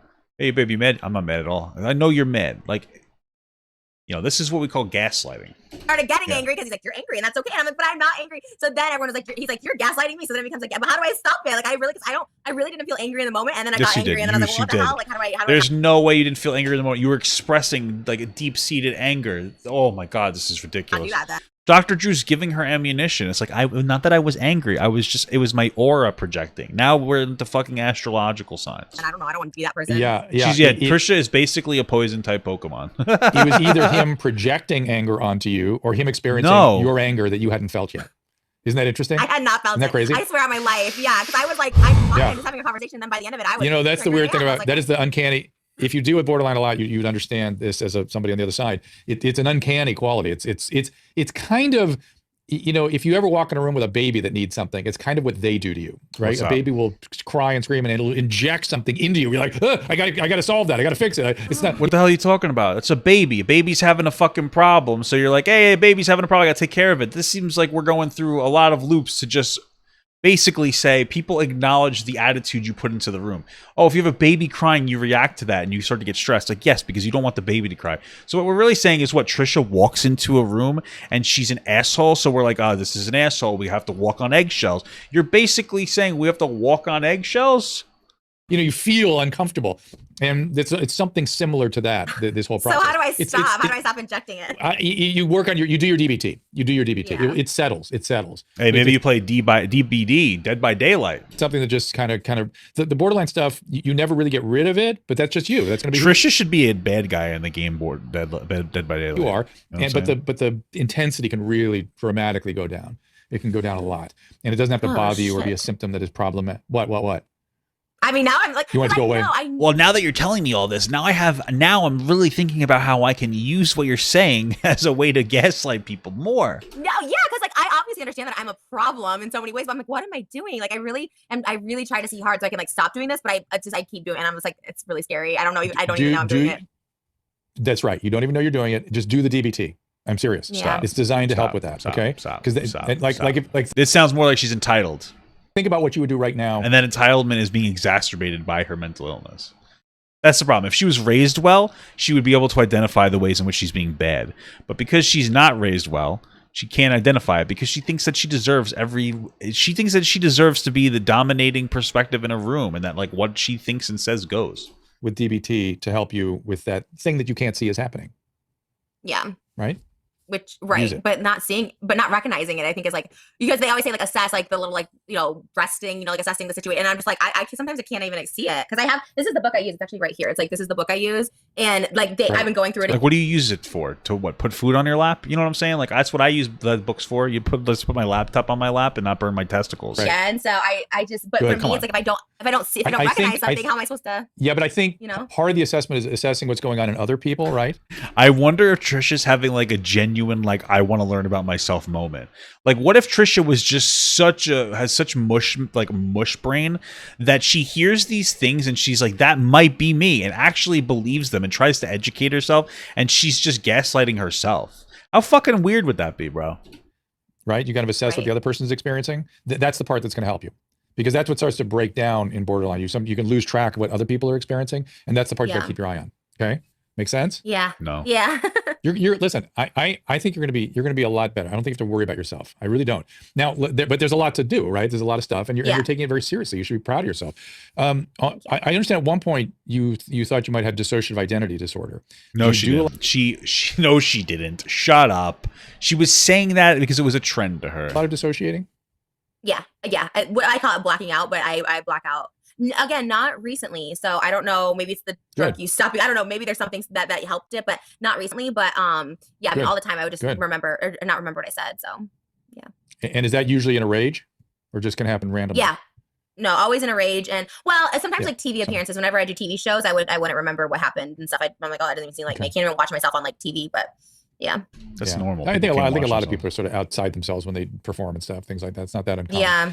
And then is she trying to conflate this is like dissociating with blacking out? I feel like those aren't the same things. Like, disconnecting from a situation is different from blacking out, at least in the sense where we would generally define blacking out as somebody who loses themselves in some kind of a fit of anger. And the lying is also something. Hey, 1 year following, bro. Thank you so much. People used to accuse you of when you were a little kid, right? Mm-hmm. Yeah. And I'm wondering if whatever caused that, again, that's kicked up when you were a child. And I'm wondering if that's what's now happening in your audience as well. Whatever that was that had people accusing you of lying is now so being reflected in your audience. Does that make sense? Yeah, no, it's definitely like coming back to all of that, because I'm like, oh my God, because it's a really, what do I do? Like, just stop talking, which I can't do because this is my livelihood and telling my stories, or like, I don't know. And it's like, once people take that away from you, then you're kind of like, I have nothing, because that's all I had was my stories, which are, true to whatever. You could mature as a content creator. You could just mature as a content creator and shift your content to something different. You don't even need the money, so you can shift your content something more mature that keeps you out of like bullshit, because you seem to be so warped by like drama that you just can't maintain a sense of yourself, and that's giving you the benefit of the doubt and assuming that you're not a manipulative asshole. I mean, honestly, you really were. You grew up you had bad parents, so you really had no moral values to hold on to, and then you grew up, did a lot of your developing on social media, and that's obviously very toxic. I think we downplay how toxic social media is. But you could just chill the fuck out. Make your stupid Darman videos. Make your fucking videos where you hang out with Moses. You don't have to jump into drama all the time. remember and stuff. So, and as a kid, I think I started developing like. But the problem is if she starts doing that, she's gonna lose popularity, and then she's gonna be like, "Oh, this is bad. I'm losing popularity." But that's fine. You'll lose popularity, but you can build a strong audience that'll watch your content more. Lying, intentional lying, because people just didn't believe me anyway. So I would just like make up stuff. So I think I did as a child lie a lot, and then it got me into like really serious trouble. Wow, so interesting. So so what she just said is that I used to, people didn't believe me on some stuff, so I would just lie all the time, and that's why people think I'm a liar. But before, wasn't she saying that she has no idea why people think she's lying all the time? She just admitted she's a fucking liar. This is ridiculous. Was like a teenager, and so I was just like, okay, I need to not do that. But I was very conscious and aware of that lying, where I was like, okay, it's kind of like in What About Bob? It's like if you fake having a heart attack, you're not actually having a heart attack. So I feel like I was doing that a lot as like a kid. I was like, if I'm just lying about things, saying I have a boyfriend in school, when in reality, you're having sex with your teacher or something. It's like it's like a lie, but it's we already like talked about that earlier. Shut the fuck up, Trisha. Protective lie, and you're in control of the lie. I don't know, and I'm like, it's like, of course I'm lying. I don't know. Yeah. Do you still do some of that? Do you have trouble finding reality, or just is lying something you try not to do diligently? No, I really like ever since I was like 18, I focused really hard on like not saying something that's not true, because like there are serious things that have happened to me, and whenever I talk about it, I want my credibility to be there, including stuff online and with influencers. Like I take pride in not misspeaking about anyone. I think that's like really dangerous. So I really like take my time to like say the actual truth and not like distorted, not exaggeration. Sometimes it gets exaggerated, but not on purpose. But it's really, I really am like, I stick to my word. There's like a lawsuit going on now with somebody else. And I'm like, I know exactly what I saw that night. And I don't want and like people like David Dobrik have told lawyers like, well, Trisha's crazy. She's this, she's that. She went to a mental hospital. So they try to discredit me. But so far, everything I've said about everybody, like it lines up. The truth always comes out. So I really hold on to that. Like the truth does come out, and you're always the one that's on the opposite side of the truth. Ability, by not lying. And yet you leave, and it comes out. But yeah. And yet you do say you have times where you do distort. You're not quite sure what happened. That does happen. It does, but with people, other people on the internet world, I don't talk about things, because there are a lot of things that I've not talked about in regard to David and Jason and all other people influence I've had, because I just don't remember the details. But if I'm clear as day, because with Jason I was sober because he had kids, so I maybe drank here and there, but I was not using. Like I remember things clear as day, so I'm not. Wait, that doesn't make. Well, if she wasn't using but she was drinking, wouldn't that invalidate Dr. Drew's perspective that like the drugs were suppressing her symptoms of whatever thing that she says she has? What if she just lies about? What if it's that she thinks that she has schizophrenia, so she says that she has like delusions, and she's trying to get diagnosed with schizophrenia, so she's adopting that new, mannerism. I'm not gonna go back on those, because I do have trouble. But if it's something like I remember for truth, I say it. And there's a lot of, I'm just looking at, their comments here, which is going by so quickly, I can barely keep up with it. But they're talking about toxicity, that Trisha is toxic. What are they talking about? What makes them say that? She's a poison Pokemon. I guess just the outside, right? I mean, and maybe again, I'm not saying I'm not toxic. I mean, I very well could be. I've never been one if someone wants to end a friendship with me to be like, no, you need me in your life. Like if I'm toxic, like cut me out. But again, it's hard for me to see this right now. Like I'm like, how? I don't think you believe that, Trish. I take ownership in being toxic, but it's also like it's always sometimes a two-way street with relationships being toxic. So I guess just because I don't know. I take ownership, but it's always a two-way street. Really that's not. I can snap. I guess that makes me toxic. I don't know. So you're saying that like you're definitely toxic, but then also you're just going on a tangent about how like I guess I'm toxic. Like that's really more of like a sly jab about how you don't actually think you're toxic. What are you talking about? I addressed and who lives in the basement, and who's the snake in the basement? Okay, I'm just trying to make sense of all this. Do you know what that is, Trisha? I don't know. I have no idea. I mean. I don't know. Where do these people come from? This is such a new audience. I'm actually intrigued. She thought ours was bad. She thought we had trouble. Yeah, your audience seems pretty bad. Mine's the worst. Let's take a little breather. And it's not that your audience is the worst. He's not psychiatrist, but he is a medical doctor. I am an assistant clinical professor of psychiatry at the USC School of Medicine. Did that for 15 years. Ran a program in a psychiatric hospital for nearly 30 years. Not a psychiatrist. What program did he run? Work with psychiatric patients for decades. And so so he wait, what? Wait, I could say those same things if I'm a fucking janitor, can I not? Hey, I'm a psychiatrist, but I worked with psychiatric patients. I don't know, man. I'm feeling like maybe he's not as credible as I never thought he was. It's just it's a little bit sus. It's like, yeah, I'm not technically like a fucking whatever. I don't know, bro. I'm getting a little bit of some weird vibes from that. some knowledge, had to have a huge knowledge base in order to be able to do that professionally. But did not So are render you going to edit? treatment, but understand He's these getting really disorders very defensive. deeply. Yeah, and he's a caring person. He's not trying to I don't think exploit he- her or make her feel bad. Or Should so be you know, funny. Yeah. we're just trying to have a healthy conversation. We're gonna No, take a it's little not breather, particularly and then healthy, in my Trisha, maybe opinion. we get back with anything you want to talk about. We'll sort of get into that. Yeah, maybe hopefully you I think edited I've talked out about this most- breather. Oh, I want to get a little more of the sex addiction because you kind of have to do something with that. We'll talk about it. Okay, we'll take a little break. Okay. How- I want to give a shout out to our good friends at I Blue. don't care. And it's a host Who the fuck is this girl? about healthy relationships. So if you can, we would love your support by pre-ordering now. Totally. Nah, shut up. Victim, because that's the big There we thing. Is go. everyone's like, well, they're using it as excuse. Like even when we did our thing, they're like, you're excusing just bad behavior. What's the like? You know what I mean? How do I like differentiate like when I'm apologizing Yeah. for bad behavior and when I'm talking about mental illness? Doesn't Right. matter. It really doesn't matter. See, this is one of those things. So you can have a particular illness and it's not, but you can't blame it on. Okay, so for instance, right, I have ADHD. So sometimes I don't know, I guess I'll tap or something on shit. I don't know if it's an ADHD thing, but it's a mannerism. Maybe it's an OCD thing because I have OCD as well. But like I'll tap a lot, so I'll tap on things, and it annoys my fiance. So she'll ask me to stop. I don't go, oh, it's my fucking OCD or my ADHD. I say, oh, okay, sorry. So she can understand why I'm doing it, and maybe it's not like my fault, but it's still part of who I am. So this desperation to have an excuse for bad behavior is ridiculous. Like you need to stop. Like yeah, you're just doing a bad thing sometimes. Sometimes that's it. We don't have to acknowledge like, oh, well, maybe it's my BPD. Okay, maybe you're just doing bad shit. We don't really need to get into the specifics of it, though. We could just kind of acknowledge it's a bad behavior. You don't need to push the accountability off onto like a mental condition. You could just take accountability, like, okay, my bad. It is so-called, let's just use their terminology, bad behavior is associated. So-called? It's part of the manifestation. Wait, no, these this is conditions. so And- dumb. There's and- no way. You can't call it so-called bad behavior.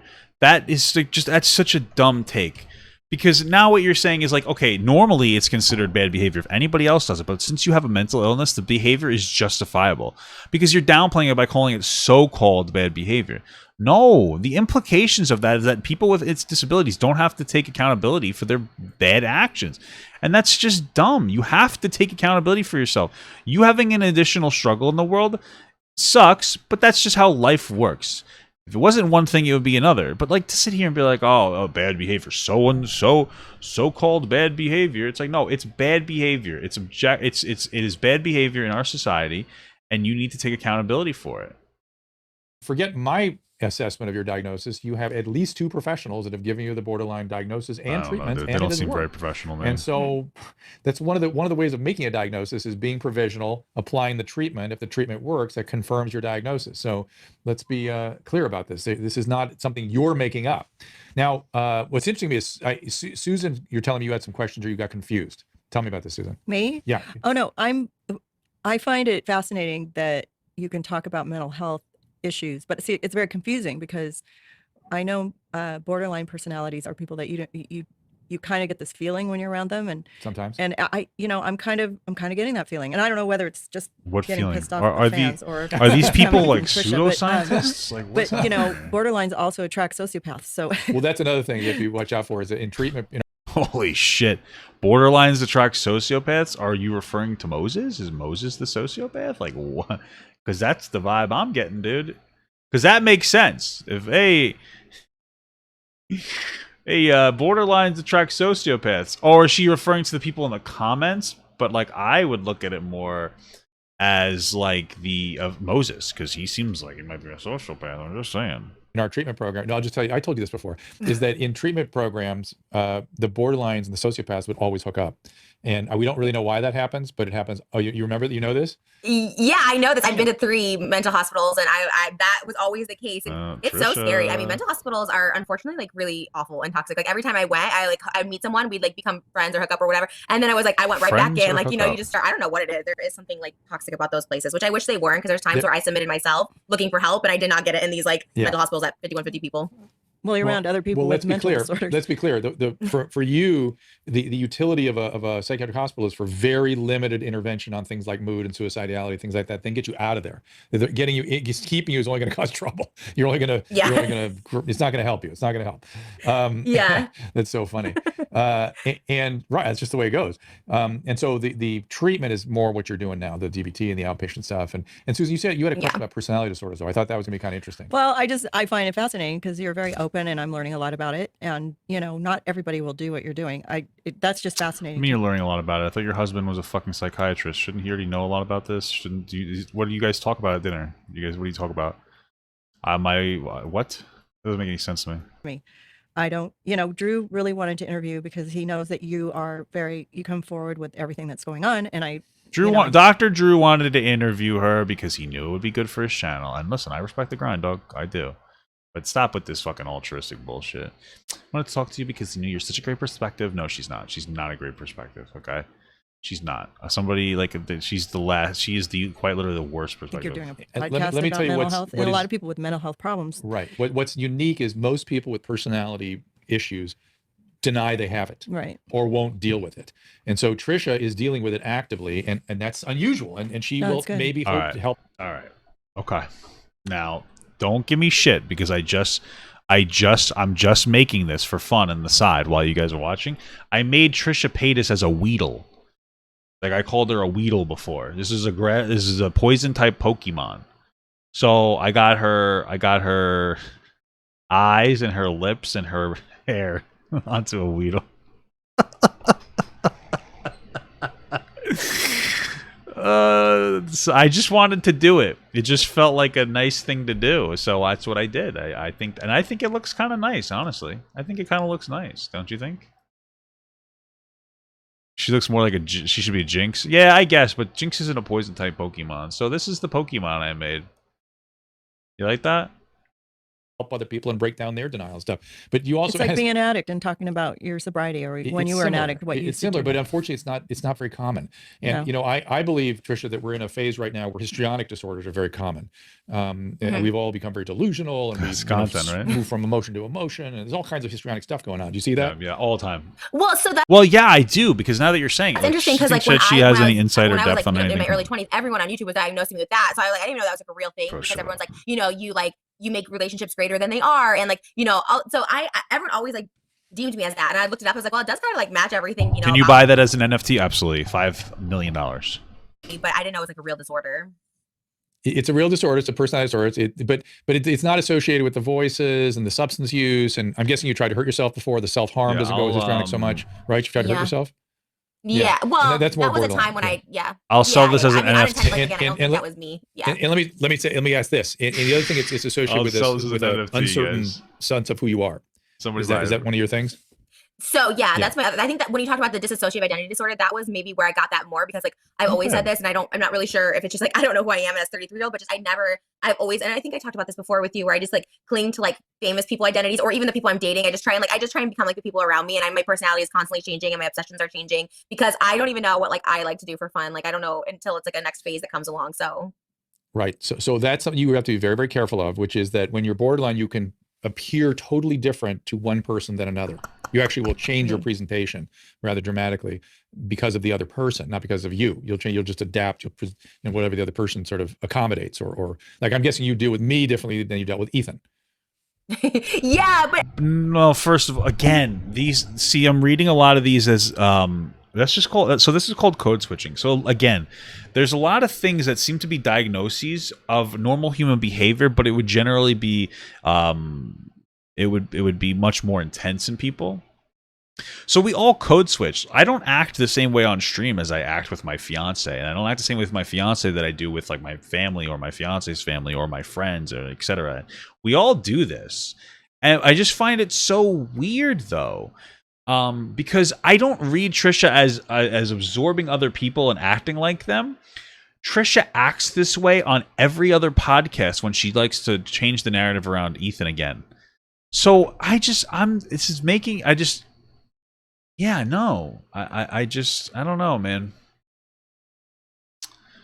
I'm just saying. So I feel like that this is another one of those things where maybe she's just educated on, or and he's making it worse. He's educating her more on it. He's educating. Sorry, I put that up there. She's becoming educated about this kind of shit through Dr. Drew, or just through different people, and then she's like, she's identifying with really all they are their personality. She has particular personality traits that we all do, but she tries to align those personality traits with like a mental diagnosis. That's what it feels like. Is it because you're just, the demeanor is different? Because I get on the defense with Ethan. I mean, from the beginning, we've always been combative, as opposed to like you. I know you're always Team Trish, as opposed to like, again, it's fine, but like, I know it was to exploit me, right? He wanted me to walk off that set that day, so my attitude is different, see, which is fine. Look at that. She's trying to make it seem like he wanted to, like he did that on purpose to try to like bait a response out of her. They look exactly the same, honestly. But that's not what Ethan did. Ethan genuinely cared about Trisha. Do you like this? Do you like this thing that's just fucking sitting on the screen? Myself, like I said, that's my like one entertaining quality for the internet, so I was like, fine, that's fine. But it's like, I knew that going into it, that he was always trying to like do another walk off, you know what I mean? So it's a little different as opposed to you. Yeah, I get that. Yeah, I get that. Now the other part of this, which I found fascinating, one of the times we talked, and I mentioned it earlier, that you identified your sexual orientation as a gay man and gender. Yeah. Explain that to people. Yeah. Explain that. Well, as of recently, because I never was aware of the term non-binary, and I heard it from like Gen Z and TikTok, and I started, and I was like, you like this? Do you like that we're already going? She at one point identified as a man, even though she didn't express herself at all as a man at all. And that's one of the things that gets me. Like, it just seems like such a dishonest thing to just identify as a man, but make absolutely no effort to express yourself to society as a man or outside of your own gender. And I'm not invalidating trans people. That gets into a whole other conversation. What I will say is that I very highly doubt Trisha has any type of like trans identity. What's more likely is Trisha Paytas associates over-sexualization with being a woman, and she doesn't like to always feel like she has to be sexy, and so she considers like dressing normally to be dressing as being a man, right? She does OnlyFans. She clearly has like, just for her specifically, not everybody who does OnlyFans does this, but it seems like she's just always like so amped up, and she always tries to show herself as like the sexiest person in the entire world. She's always keeping up that whole expression, and part of that is her online social media career. She doesn't, I don't think there's a moment in her life where she turns off. She's always doing things for content, even in her regular life. I don't think she turns off and just enjoys her time. I think she's always doing something for content. Even when she was talking about how she buys things, she's like, I say my justification is I buy them because I'm an influencer and I need to show them to people. It seems like every decision she makes it when it comes to like her presence as a social media individual. And I think that that's associated with over-sexualization of herself, and she associates that with being a woman. And so she has probably so much distress associated with always feeling like she needs to be sexualized that her reaction would be like, oh, I'm a man. And this is another one of those instances where like she isn't trans at all, honestly. I really don't believe that she is. But she's feeling frustrated in some capacity, and so she's like, oh, I must be, like, she's trying to forcefully identify with this behavior rather than just do the normal thing, which would be to stop sexualizing yourself so much. Like, oh, well, that's what I am. So I've always felt masculine. Like, I've always had, like, I've talked about this before, but I always felt like I was in the wrong gender, and not even like masculine. No. More just like in the wrong gender. Like, I never felt comfortable being female presenting as like a child teenager until I became, it's kind of like the line. That makes no sense, because she talks about how she used to dress as sexualized as possible so that she would get attention. So that doesn't even add up. What she's saying makes no logical sense. Anything until you become over the top of that. I became over the top female presenting. Then it became a character, and it became like, my job. Like, this is this like person you want. You want like fake boobs. You want this. Like, yeah, that's what it is. And I'm still that person online, But lately, like, I have my band that I started, I'm male presenting in that. And then in my You're not male presenting in that, Trisha. You're just dressing emo. First of all, this is one of her songs. Are you male presenting here, Trish? This doesn't look male presenting at all. What she's referring to is specifically like the MCR type remake she did. You're not male presenting. You're actually would be considered doing a form of drag. So this is one of the unfortunate parts for a lot of people that they don't understand is I'm actually pretty well, like, I'm better versed on trans things and like cross-dressing things in different parts of the LGBT community than people give me credit for. One of the things is when it comes to drag is about taking on the persona of another person. So traditional drag queens are men who dress like women, but they're not really just dressing like women. They're dressing like specific women as like a a form of tribute. So this is almost a form of drag where you're really just impersonating. Hopeful, I would give you the benefit of the doubt and saying you're doing it in a positive way. You're impersonating whatever the name was. It Gerald? I don't remember the name. The leader of MCR, the singer of MCR. That's all you're doing is you're just like doing drag on that character. And I probably could have just said you're imitating them for the music video. It's not that you're male presenting. You're just playing somebody who's a man for 3 minutes of a music video. And you're trying to say that's a whole ass fucking gender identity. And that's just one of the dumbest things I've ever heard in my entire life. Like, that's insane. And I just realized that I'm doing this all while I still have that Trisha Paytas Weedle on the screen. Everyday life, like it's really fluid. It really goes hour by hour sometimes with me, where the only person who would know my current like pronouns and gender at the time is my fiance, and sometimes it's he, him, sometimes she, her. But overall, I love the general blanket they, them, because I do think that's like something I think it should be applied to everyone, to be honest. I think it's like really, I don't know, validating. For you would think, given today's world, at least the millennials would applaud you for that. That's sort of what they're always looking for. Do you get Well, support? the problem is that she said she was trans a long time ago, and even though she wasn't, she had like no indicator. She was just saying it because it was hip and cool at the time. It was a trend. And so now, even if she does have some kind of like trans identity, nobody is going to believe her because she's a dishonest liar. For this, or do you get hate for that too? No, they think I'm doing it for attention. I was like, do you think I want to be like a no gender? Like, it's way more complicated to be. People make fun of people who are they, them, and that's like way more complicated. So I don't want this. Like, I don't want. Trisha, I think you try to align yourself with like the Gen Zers, like, just because you think it makes you cool. Like, that's what I really genuinely believe. I don't really know what you're talking about when it comes to this. Like, you really are just full of shit. Confusing my fiance, who doesn't even know. Like, sometimes he's like, I don't know. Like, am I gay because you say you're a guy and I don't know? And I'm like, I don't know. No, you're not gay. So you're it is confusing. I get it. And sure very pretty. Well, but what she's doing, what she's describing, is something we used to call female cross-dressing. Right. So you're a female biologically, and you accentuate your female biological qualities by, like you said, you said you're a character for YouTube with extreme female characteristics.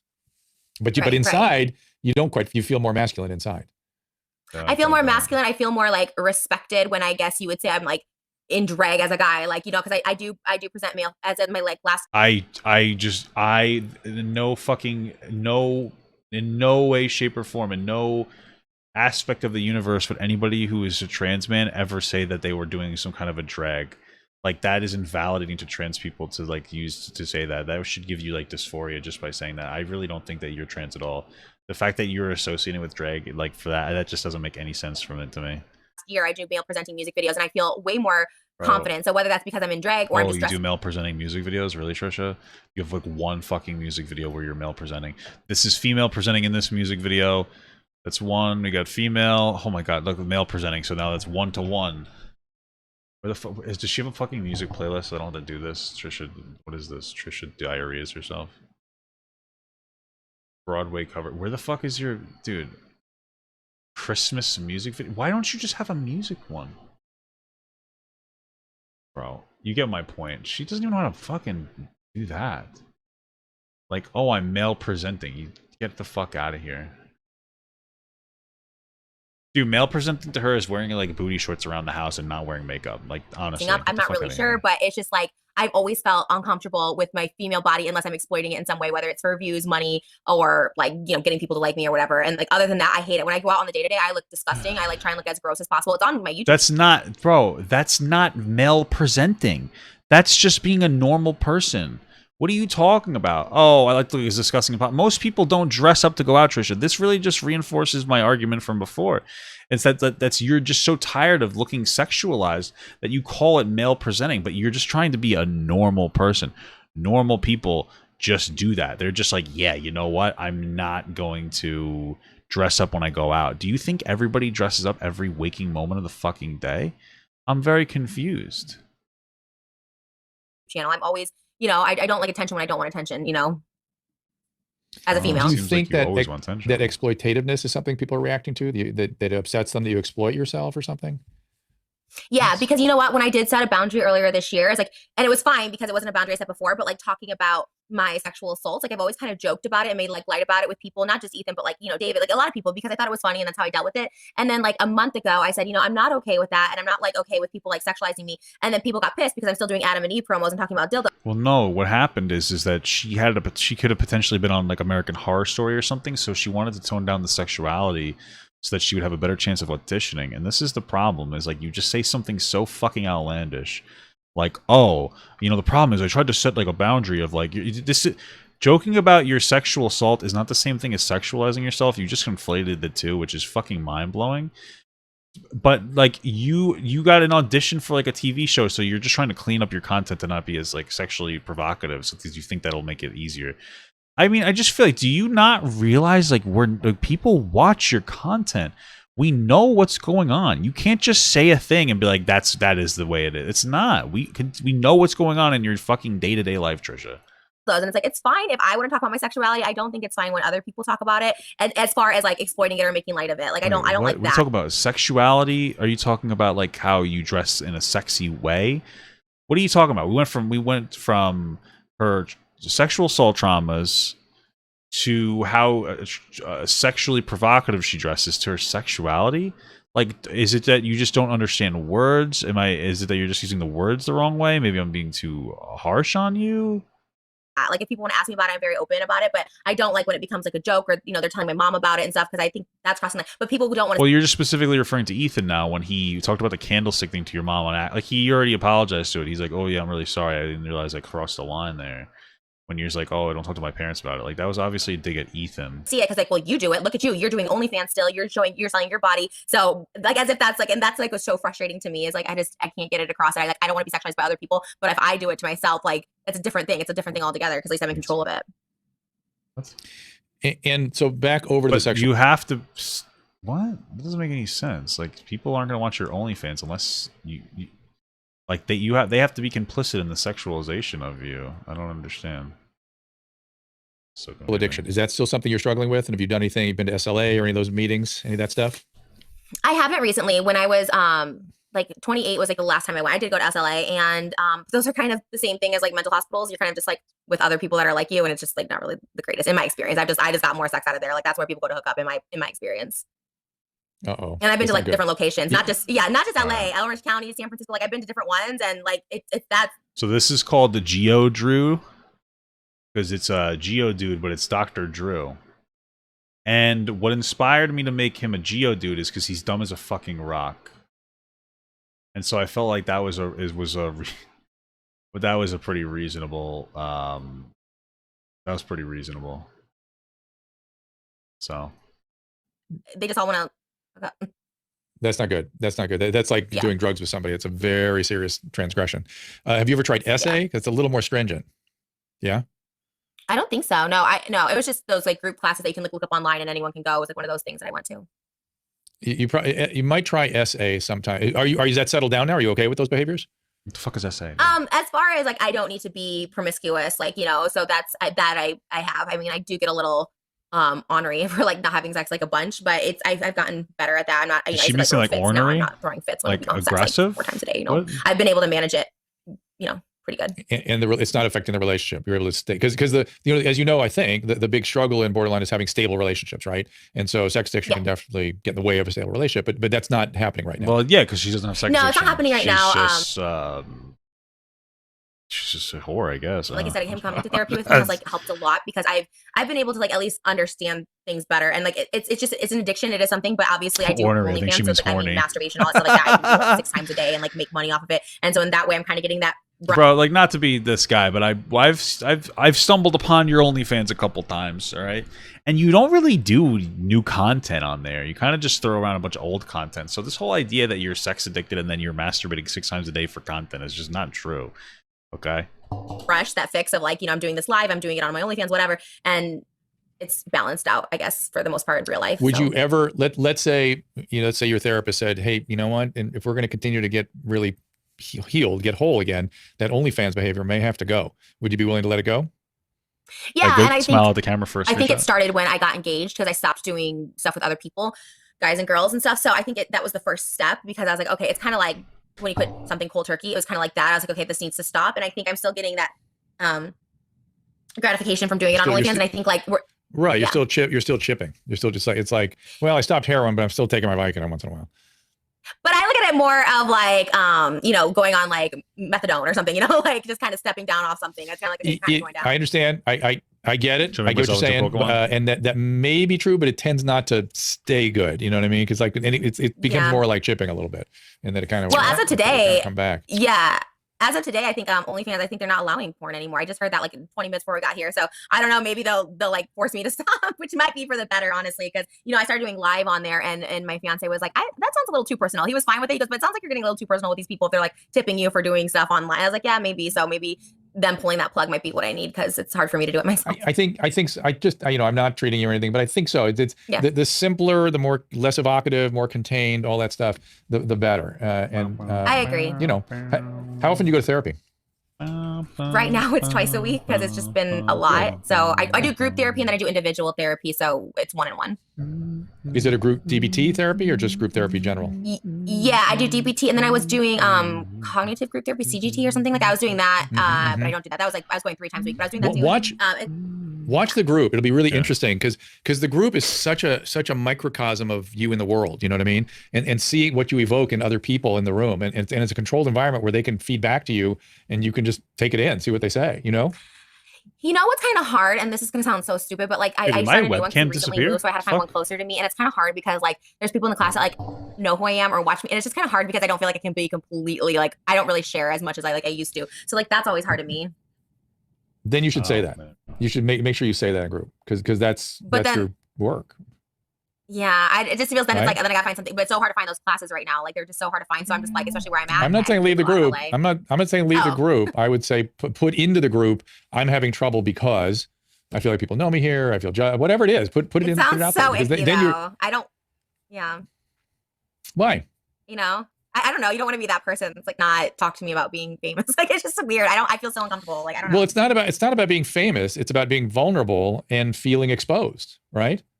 Yeah, but I don't want to seem like I'm better than anyone. Like, why can't you know? I don't know. Do you think that any of these people in these therapies actually know who the fuck she is? Like, YouTube famous is not this. I know she has a lot of followers, but like, dude, go ask your mom who fucking Trisha Paytas is. She doesn't know who the fuck she is. I know that maybe some of the like longtime Trisha people in here are probably like, oh no, my mom does. Like, that makes sense. But like, do you think most people don't know unless, you know, they're educated? Like, your mom probably knows because you don't shut the fuck up about Trisha Paytas to your mom. You're like, mom, Trisha Paytas, and then you talk about me to the two. Like, you're probably like, oh, mom, there's this really handsome YouTuber named Papa Gut that I watch a lot now. He talks about Trisha Paytas, and I think that he's so attractive and handsome. It's like, yeah, like that's what's going on. That's probably more than anything else what you're talking about. But yeah, because that's not how I feel. I don't want anyone to think I should be special in that group. Like, I don't know. It's weird. I mean, that's a whole other thing. But yeah, I get that. And how's your self-esteem? Low, high? Which end of the self-esteem spectrum are you on? I'm kind of in the middle right now. Middle. Yeah. But if I were leading the group, I would want to know what the barriers are to you being fully engaged. That's all. I would feel like that would be an important part of you being in the group. Just saying, you know, I'm comfortable for X, or I'm worrying about X, you know, and see if that, you know, see if the group can support you and, you know, make you feel better about it. Yeah, because I think they're all cool, and I actually like that people that are my like followers that kind of go through the same thing I do. So in a way, I mean, it's kind of comforting. I get nervous right now because everyone's judging and they just will, you know, whatever. Well, Trisha, I'm going to let you go. Susan, any other questions from? What do you mean you're gonna let her go? There's another fucking 20 minents on here, and I'm not even done with my picture. Bringing up the spousal abuse situation. Oh, they want to know about what happened with Moses in one of your rages. Want to talk about that? Hold on. Yeah, we can. I'm taking a screenshot because I'm making myself a Pokemon while we listen to Trisha probably give us a misinformed take about how she's abusive towards Moses sometimes. We talked about this. Go ahead. I mean, I've never shied away from this. We talked about this on obviously when you were in front of me, but the first time it was brought public was, you know, Ethan on the first episode. In all honesty, I would probably shy away from talking about it because, like, you should be ashamed of yourself for what you did to your partner. Ever in front of me, and we were like, don't put that in, and it was in. So then it got out there, and you know. Yeah, no, I know. Ethan's a bad guy. Pretty sure I forget the specifics. This is what happens when you play the Trisha game. She constantly tries to reprogram the situation and try to like change the narrative all the time. Pretty sure what happened, Trisha, is that you did something wrong, and then he was like, I don't know, he exposed you or something for some reason. I forget the specifics. I forget exactly what happened. Maybe people That in my sucks, chat but obviously know. me doing it sucks a lot worse. And it's just like something that I get all the time now. No matter what I do, I am the physical abuser. Moses, everyone says free Moses. He's being held hostage. Like she's an abuser so it's always on me. And that's the hardest thing. That is the hardest thing. And to get past it. Dude, imagine hearing that from anyone else. Imagine you hear, let's just say, imagine it was a guy. I mean, she's a trans guy anyway, right? Imagine a guy was sitting here and he was like, oh, somebody exposed me for beating my wife. And it's so fucked up because all they tell me is that I'm a wife abuser. And it's so stressful for me mentally. Like, what am I supposed to do? Do you think that we would have empathy for that? How do you empathize with that? Like, the next question is like, well, why did you do it? Why did you hit Moses? Like, what were you doing? Like, why did you think that was an appropriate way to interact with him? That relationship was really hard for us, but now that we're past it, it's just hard to hear all the time, considering like I've worked so hard to like why did you get past that point, and it sucks. Like I always say that it always sucks that I did that. Like it sucks that that's my forever relationship, is that it started off as me being abusive, and it's really unfortunate. And yeah. And again, I'm guessing that was another blackout rage, right? Completely. Wow, look at that. That's such a scum fuck. Why would you ever respect Dr. Drew? This stupid motherfucker is like, yeah, well, it's okay that you hit him because you had a blackout. Oh, well, you know, I have alcoholism, so it's okay that I beat my wife because it's not my fault. I'm addicted to alcohol. You see that, like, Dr. Drew is constantly giving her the means to remove accountability from what the bad things that she does. It's constant. How do you not realize this? You're justifying bad behaviors. Like, you can't write off everything as like, well, I have a mental illness, so it's okay that you hit him. Like, the fact that he said that, like, that's not even the way that a therapist speaks to people. So a therapist wouldn't say, oh, well, that was because of this, right? You don't do leading questions like that. You would say like, oh, well, why did you do that? Like, what was the reason that you did this? Was there a particular, like, that's what you do. This is like, I don't know, man. Like, I wasn't questioning Dr. Drew's credentials until, like, you know, as he gives us his credentials. It seems like he doesn't really know how to interact with people on a serious level. It's possible that the people that he worked with from a treatment perspective were robbed of like an actual genuine treatment, because that's just not something that you do.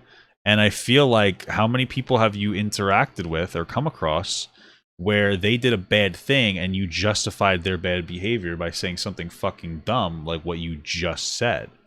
That's what I wonder. Because what you just said, like, scared the shit out of me. I just don't understand. Like, that just seemed so ignorant and so dumb. Like, why would you? I don't even remember it, and it just really sucks. Yeah, and what we do with those situations is treat it. You get treatment, and if the person's actively engaging in their treatment, you can expect things to get better potentially. So we'll see. Hopefully that, you know, they're treating all these different things that predispose to those rages. If the rages don't happen, this will not happen again. And it was an isolated incident. Yeah. I have a quick question here. So something that I'm noticing here is that a lot of people are attacking Drew in the chats because he's not confronting you about these very specific low moments in your past that people, they constantly want to bring these up all the time. They're just repeating it hundreds of times in the chat boxes on all the platforms. And it's made me very aware of just... Do you like the way that they present the information? They're like, they're giving Dr. Drew a lot of trouble for not holding her accountable, is what it really is. And their frame is like, oh, for not talking about all these hyper specific situations in her life. You know, and the subtext is like, how could you possibly expect Dr. Drew to hold Trisha accountable for the things that she did? There's so many things. Like, well, that's your fucking job. Like, that's your job, is to deal with that shit. Like, yeah, do some fucking research, Dr. Drew. Why the fuck aren't you asking her about like these things? Why didn't you literally ask her why she hit Moses? Instead of asking her why she hit Moses, you just gave her an excuse so that you didn't have to engage in the conversation. It's very clear that this was a horrible dog shit podcast where you were wildly irresponsible. I just don't understand how the Trisha that I'm seeing here is a completely different Trisha than I've seen on most other shows that I've seen you on in the past 10 years now. And so, like, you're just being open and honest and just so forthcoming, especially about your mental illness. And it makes me wonder do you think that a lot of people that create these shows and this content are just putting you in very stressful situations just to corner you and to trigger a dramatic reaction and then basically exploit your mental illness that you've been honest about, exploit that for views, and then... Do you like how he's basically trying to suggest that Ethan did that? Ethan put her in a situation where she could be exploited for views. This is just such dishonest, shitty diarrhea. Like, you're so dumb. Like, you're just encouraging her victim mentality here. It's embarrassing. Do you think I'm going to before Trisha answers that, I'm going to say it's not as simple as that. It's not that simple. But go ahead, Trisha. Even Dr. Drew felt the need to like interject and be like, "Well, chill the fuck out." Did you notice that? All right, I picked the Pokemon that best represents me as a person. We're gonna call this one Papa Champ. Okay? Obviously, this looks exactly like me. Very powerful, very, very powerful individual. We'll put this right here, actually. I'll put this like... It's perfect. It's perfect. Kind of move this dumb bitch over somewhere. Kind of get her over here more and get me like right here. Like almost like Pogger's Champ, but Papa Gut. So I'm thinking that's pretty good, actually. I would say it's very that. I feel like they know, like, this episode, the show Frenemies, obviously is about us not getting along with each other, and then as soon as we don't get along with each other, then it's not what the show is about at all. That characterization is brain dead at best. The show was about two people who weren't traditionally friends, like talking about stuff in a podcast setting. Ethan treated you like a friend always. Look at her face here. Look at her dumb face. Holy shit! Look at that. It's so funny. It's just such a bad characterization, I feel like.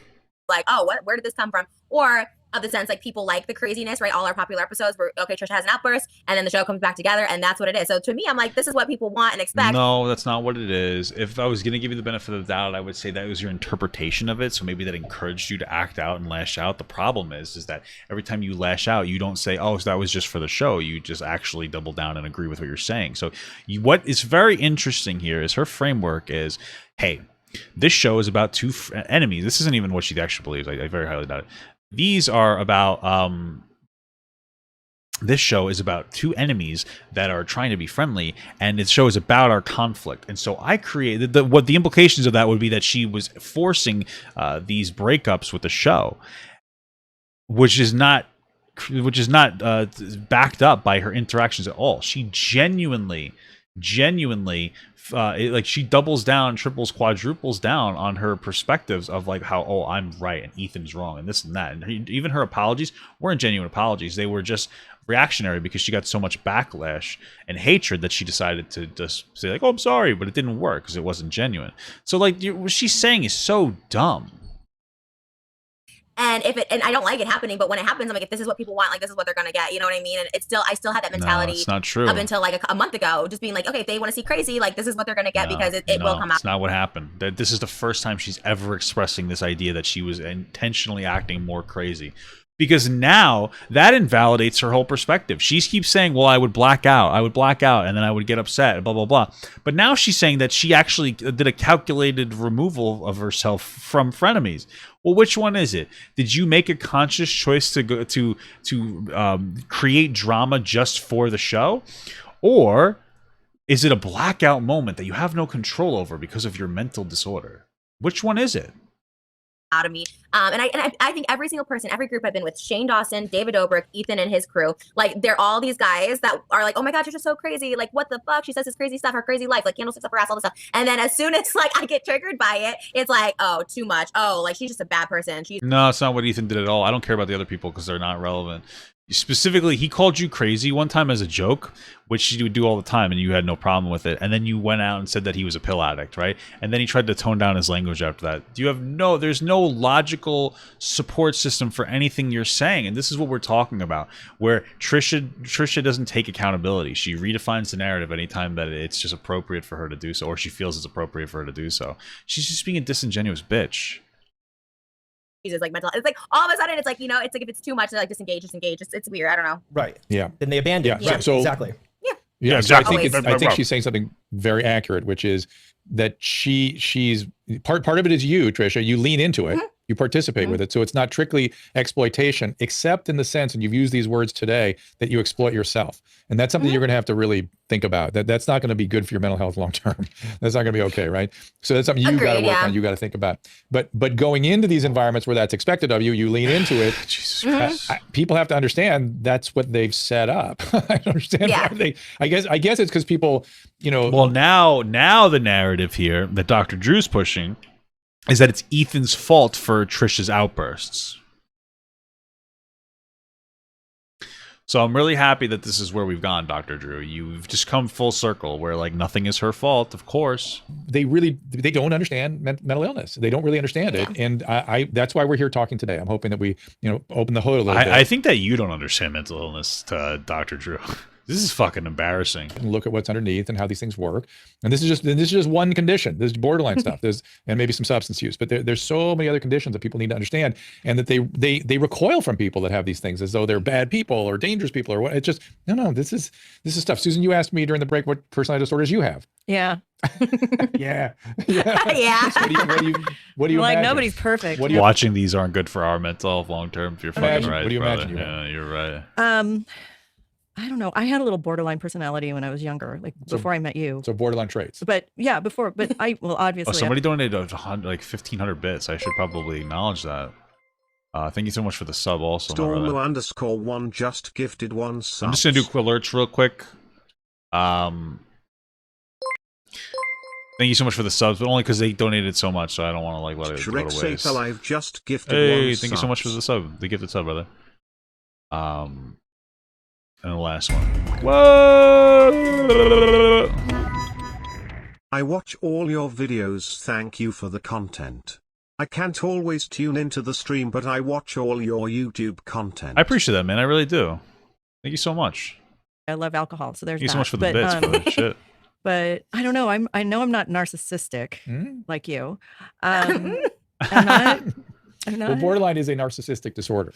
So I don't know, but you know what? I'm an old woman. Like I was just thinking to let myself. Let me off the hook. Is what you yeah, said. let me just be crazy. But here's a screenshot, right? Here's a screenshot. Yeah. Oh yeah, he's that's coded. me. Yeah, that's me. Okay, I remember you said that. I saved this. This is amazing. No, I had terrible, like problematic codependency, and that got better during my treatment. He made me a better person. Make that the I'm thumbnail. Clearly like older. You're young. You have time to change, and you can actually make a change for your life. But you change too. But you also have to be in the right environment.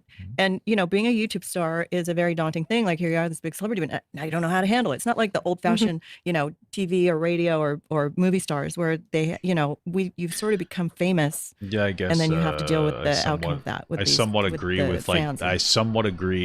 with the fundamental idea that YouTube is very unique and creates a much more toxic space for people, because social media is usually fundamentally like just shitty. More than that is that it brings around different people from all over the place to come and interact with you specifically, which can have very positive things and very negative things. In the sense where, like, you could have a bunch of people platform a complete fucking moron because, you're getting all the crazies from little communities everywhere.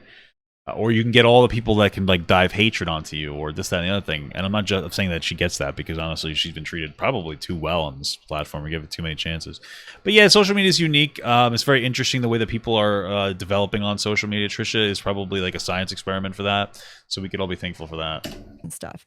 And you're not protected by a movie studio, or you don't have, I don't know. Right. It's just a weird thing. It's a weird phenomenon to be in. And I can see how that would cause you to maybe drink more and do things. But your point is well taken. That not a lot, but many. This is so weird. You got a supposed therapist wife, not really a therapist. He's just kind of a biologist, I guess. Being like, yeah, I understand why you drink. I feel like that's not something you should say to somebody in this setting. Movie stars of long ago had these same conditions. True. And they were protected by publicists and movie studios and things like that. And it never really was out to the world. Now, part of being in the media is being transparent, being who you are. And Trisha, transparent. Well, good thing, because Trisha's transgender. Well, I think is that by talking about her treatment. How old are you, Trisha? Like, I'm 33.